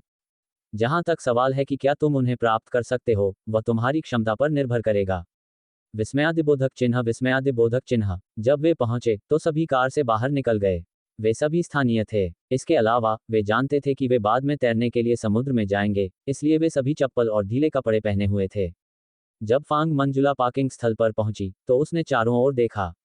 अरे, उन्होंने कहा कि वे पहले बस लेंगे। वे कहाँ हैं? उन दोनों को देखो, क्या वे तुम्हारे दोस्त नहीं हैं? डोंग होंगहे ने दूसरी तरफ समुद्र की तस्वीरें ले रही 2 लड़कियों की ओर इशारा किया। बस उनके आंकड़े को देखकर डोंग होंगहे घूरने लगा। वे दोनों लगभग 1.7 मीटर लंबी थीं। उनकी सीधी, पतली और लंबी टांगों की जोड़ी स्वर्ग से एक उपहार की तरह थी, जो सूरज की रोशनी में विशेष रूप से चमकदार थी। उन दोनों की पोनीटेल थी जो लगभग उनकी कमर तक पहुंचती थी। उन्होंने अपनी बाहों को थोड़ा ऊपर उठाया और समुद्र की तस्वीरें ले रही थीं। फांग मंजुला ने डोंग होंगहे की नज़र को देखा और हंस पड़ी। ये कैसा है? हमारा रिश्ता क्या है? हम बचपन के दोस्त हैं। मैं तुम्हें छोड़कर किसी को भी धोखा दे सकती हूँ, है ना? इन लंबी टांगों को देखो। वे लंबी और गोरी हैं। क्या वे तुम्हारे लिए 3 साल तक खेलने के लिए काफ़ी हैं? डोंग होंगहे ने उसकी ओर आंखें घुमाईं। जब वे मुड़ेंगे तो कौन जानता है कि यह कैसा होगा। तो तुम्हें खुश होना चाहिए। फांग मंजुला ने अपने हाथों को अपने मुंह के सामने रखा। छोटी यू, लेई लेई। दोनों लड़कियों ने अचानक अपना सिर मोड़ा और फांग मंजुला की ओर देखा। उन्होंने तुरंत लहराया और भाग गए। बगल में बैठे बहुत से लोगों ने लंबी टांगों की दो जोड़ियों को देखा और अपनी लार निगलने से खुद को रोक नहीं पाए। डोंग होंगहे ने उन दोनों को देखा और धीरे से चिल्लाया। हालांकि उनका रूप फांग मंजुला जितना चौंकाने वाला नहीं था, वे सुंदरियों की श्रेणी में प्रवेश करने के लिए काफी थे। फांग मंजुला ने उससे झूठ नहीं बोला था।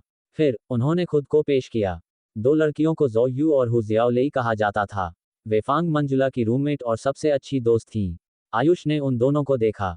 हालांकि वे सुंदर थीं, वे चौंकाने वाली नहीं लगती थीं। हालांकि उन दोनों ने आयुष को अलग तरह से देखा। हु जियाओलेई फांग मंजुला के बगल में गई। जून जून, क्या ये तुम्हारा बचपन का दोस्त है? वह बहुत सुंदर है। वह मूल रूप से इतना सुंदर नहीं था, लेकिन वजन कम करने के बाद वह इतना सुंदर हो गया। तुमने उसे पहले स्लिम फिट सूट में नहीं देखा है। वह बस बहुत सुंदर है। उन पत्रिकाओं के कवर पर पुरुष मॉडल भी उससे बहुत कम हैं। मनोरंजन उद्योग में उन युवा हंकों को तो छोड़ ही दो। फांग मंजुला आयुष की प्रशंसा करना बंद नहीं कर सकी। अब उसकी आंखों में सुंदर होने के अलावा आयुष आकर्षण से घिरा हुआ प्रतीत होता था। उसके पास सुनहरे आकर्षण की एक परत थी जिसे पैसे कमाने की क्षमता के रूप में जाना जाता था।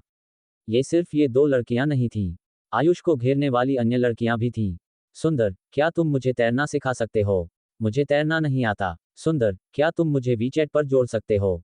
क्या हम एक साथ दोपहर का भोजन कर सकते हैं? Dot dot dot. कुछ ही देर बाद आयुष कई लड़कियों से घिरा हुआ था। ये लड़कियां अपनी चमकती आंखों से आयुष के चेहरे को देख रही थीं। वह बहुत सुंदर था। इसने उनके दिलों को खुजली दी और उनके शरीर को गर्म कर दिया। यह अज्ञात था कि यह मौसम या कुछ और के कारण था। माफ करना, माफ करना। फांग मंजुला अंत में अंदर घुस गई और आयुष की बांह पकड़ ली।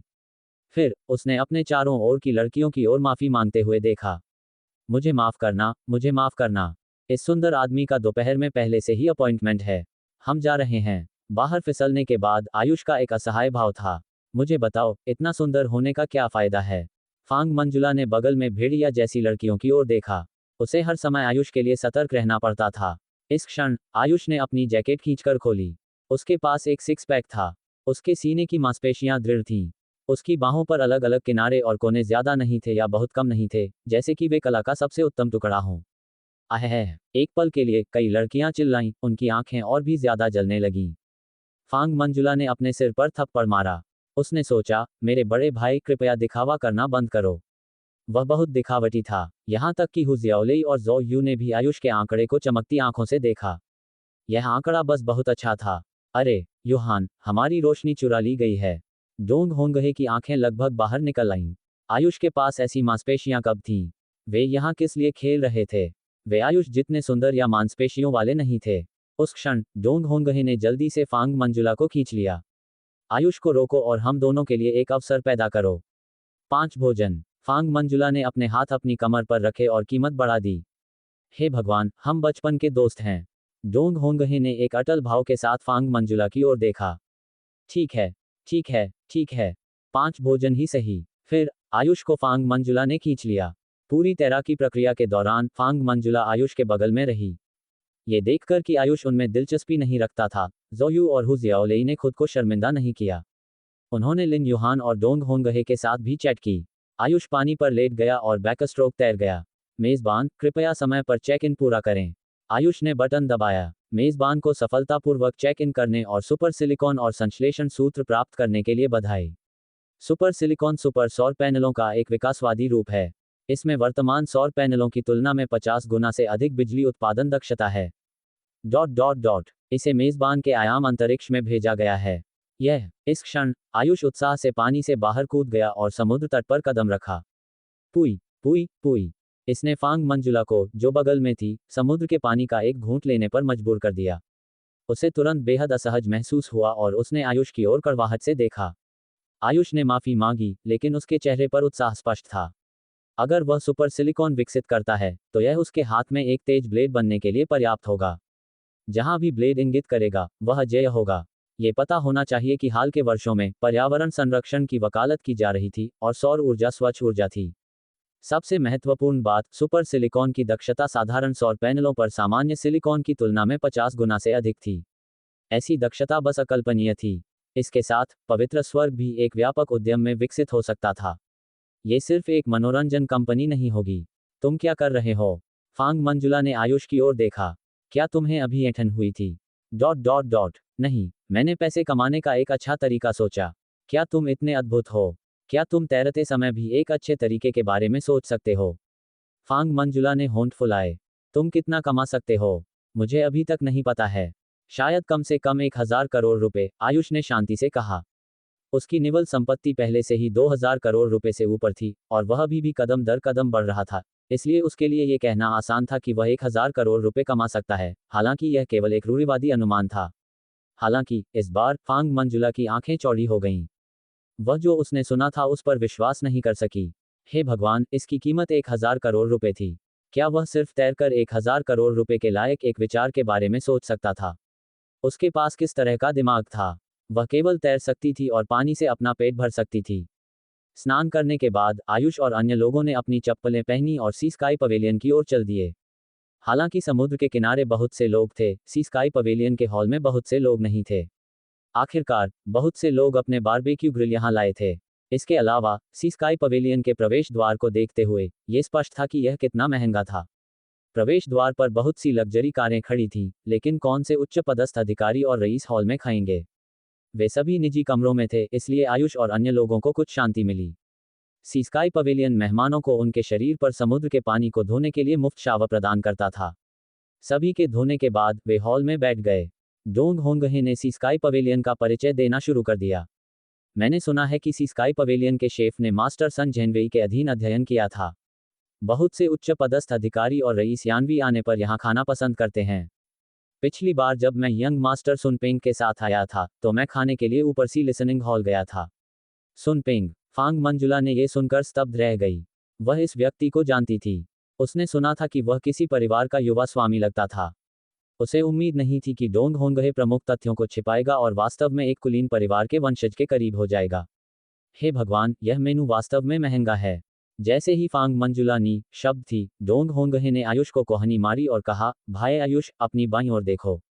क्या हुआ? आयुष मुड़ गया और उसने एक महिला को धूप का चश्मा पहने हुए सिर नीचे करके सूप पीते देखा। उसका धूप का चश्मा बहुत बड़ा था और उसके चेहरे का अधिकांश भाग ढका हुआ था, केवल उसकी तेज ठोड़ी और चेरी होंठ प्रकट हो रहे थे। हालांकि, उसके कपड़ों और स्वभाव से यह महिला निश्चित रूप से असाधारण नहीं थी। विकृत, क्या तुमने पहले कभी कोई सुंदरता नहीं देखी? फांग मंजुला ने उसका मजाक उड़ाया। फांग मंजुला जैसी सुंदर महिला के यहाँ होने पर भी, क्या उन्हें अभी भी गुप्त रूप से दूसरों को देखना था? क्या उन्होंने दिखावा किया कि वह मौजूद नहीं थी? आयुष ने इस आकृति को देखा और महसूस किया कि यह थोड़ी परिचित थी, लेकिन वह नहीं जानता था कि उसने उसे पहले कहाँ देखा था। इस क्षण, कुछ लोग अचानक दरवाजे से अंदर चले गए। इन लोगों ने चारों ओर देखने के बाद, वे सीधे लड़की की मेज की ओर चले गए। जब वे लड़की की मेज पर पहुंचे, तो नेता ने कुछ कहा। लड़की ने केवल सिर हिलाया। फिर, एक बहस होती प्रतीत हुई। उनमें से एक ने उसकी बांह लेने के लिए हाथ बढ़ाया, और वह तुरंत हिंसक रूप से संघर्ष करने लगी। तुम क्या कर रहे हो? क्या तुम हम महिलाओं को धमका रहे हो? फांग मंजुला इस दृश्य को कैसे देख सकती थी? उसने तुरंत मेज पर पटक दिया और चिल्लाते हुए खड़ी हो गई। एक पल के लिए, डोंग होंगहे का चेहरा काला पड़ गया। बड़ी बहन, वह कौन थी? क्या उसने उसके सामने वाले लोगों के दुखद चेहरे नहीं देखे थे? एक नज़र और कोई बता सकता था कि वे गुंडे थे। क्या उसने सोचा कि वह लियांगशान की एक नायिका थी जिसने अन्याय देखा और मदद की? जब तक इसका उससे कोई लेना देना नहीं था, तब तक ये ठीक था। हालांकि, वह वास्तव में इस मूर्ख लड़की की मूर्खता से रो रहा था। हालांकि, फांग मंजुला पहले ही खड़ी हो चुकी थी। इस क्षण, उन लोगों ने फांग मंजुला की ओर अपनी आंखों में एक ठंडी चमक के साथ देखा और उसकी ओर चले गए। उन्होंने अभी 2 कदम उठाए थे जब आयुष और अन्य 2 खड़े हो गए। डोंग होंगहे ने अपने सामने खाली शराब की बोतल को एक हाथ से उठा लिया। तुम क्या चाहते हो? उन चारों में एक प्राकृतिक मौन समझ थी। हालांकि फांग मंजुला मूर्ख थी, वे केवल वही थे जो उसे धमका सकते थे, कोई और नहीं कर सकता था। मूल रूप से ये लोग फांग मंजुला की ओर देखते थे और उसे बिल्कुल भी गंभीरता से नहीं लेते थे। वे उसे सबक सिखाने के लिए भी तैयार थे। लेकिन अब जैसे ही आयुष और अन्य लोग खड़े हुए, यह अलग था, खासकर डोंग होंगहे के हाथ में शराब की बोतल। यह अत्यंत चौंकाने वाला था। जैसा कि कहावत है, अनुचित मूर्ख से डरते थे और मूर्ख उन लोगों से डरते थे जिन्हें अपने जीवन की परवाह नहीं थी। उन्होंने फायदे और नुकसान का वजन किया। नेता ने उन 3 लोगों को देखा जिन्हें वह लाया था और तुरंत चुप हो गया। उसने लड़की पर माफी मांगते हुए मुस्कुराया और कहा, मिस, हमारे बॉस ने पहले ही आपके शिक्षक से संपर्क कर लिया है। हम आपके साथ भोजन करना चाहते हैं और प्रायोजन और आपके भविष्य के विकास पर चर्चा करना चाहते हैं। मैंने कहा कि मैं नहीं जा रही हूँ, लड़की ने ठंडे स्वर में कहा। लिन युहान ने तुरंत खांसा और एक कदम आगे बढ़ाया। उसने आदमी को धमकी देते हुए देखा। नेता ने कुछ और कहने की हिम्मत नहीं की और निराशा में भाग गया। धन्यवाद, लड़की ने उनकी ओर सिर हिलाया। उसकी आवाज़ थोड़ी कर्कश थी और उसमें एक धीमी टोन थी, जैसे कि वह बार काउंटर पर धूम्रपान करने वाली एक अकेली महिला हो। धन्यवाद करने की कोई ज़रूरत नहीं है, फांग मंजुला ने गुस्से में कहा। मेरी राय में ऐसे विकृत व्यक्ति से निपटने के लिए हम बस उसे घुटने से मार सकते हैं। लड़की थोड़ी स्तब्ध थी। उसने उम्मीद नहीं की थी कि इस लड़की का इतना उग्र स्वभाव होगा। उसके बगल में बैठा डोंग होंगहे ने शराब की बोतल नीचे रख दी। तुम वास्तव में मुझे रुला रहे हो। जल्दी करो और बैठ जाओ। मुझे भयानक कहने में बहुत ज्यादा जल्दबाजी मत करो। हर कोई नी शब्द था। क्या उसने सोचा कि वे उसकी प्रशंसा कर रहे थे? फिर लड़की ने बगल में देखा और स्तब्ध थी। अरे आयुष, तुम यहाँ क्या कर रहे हो?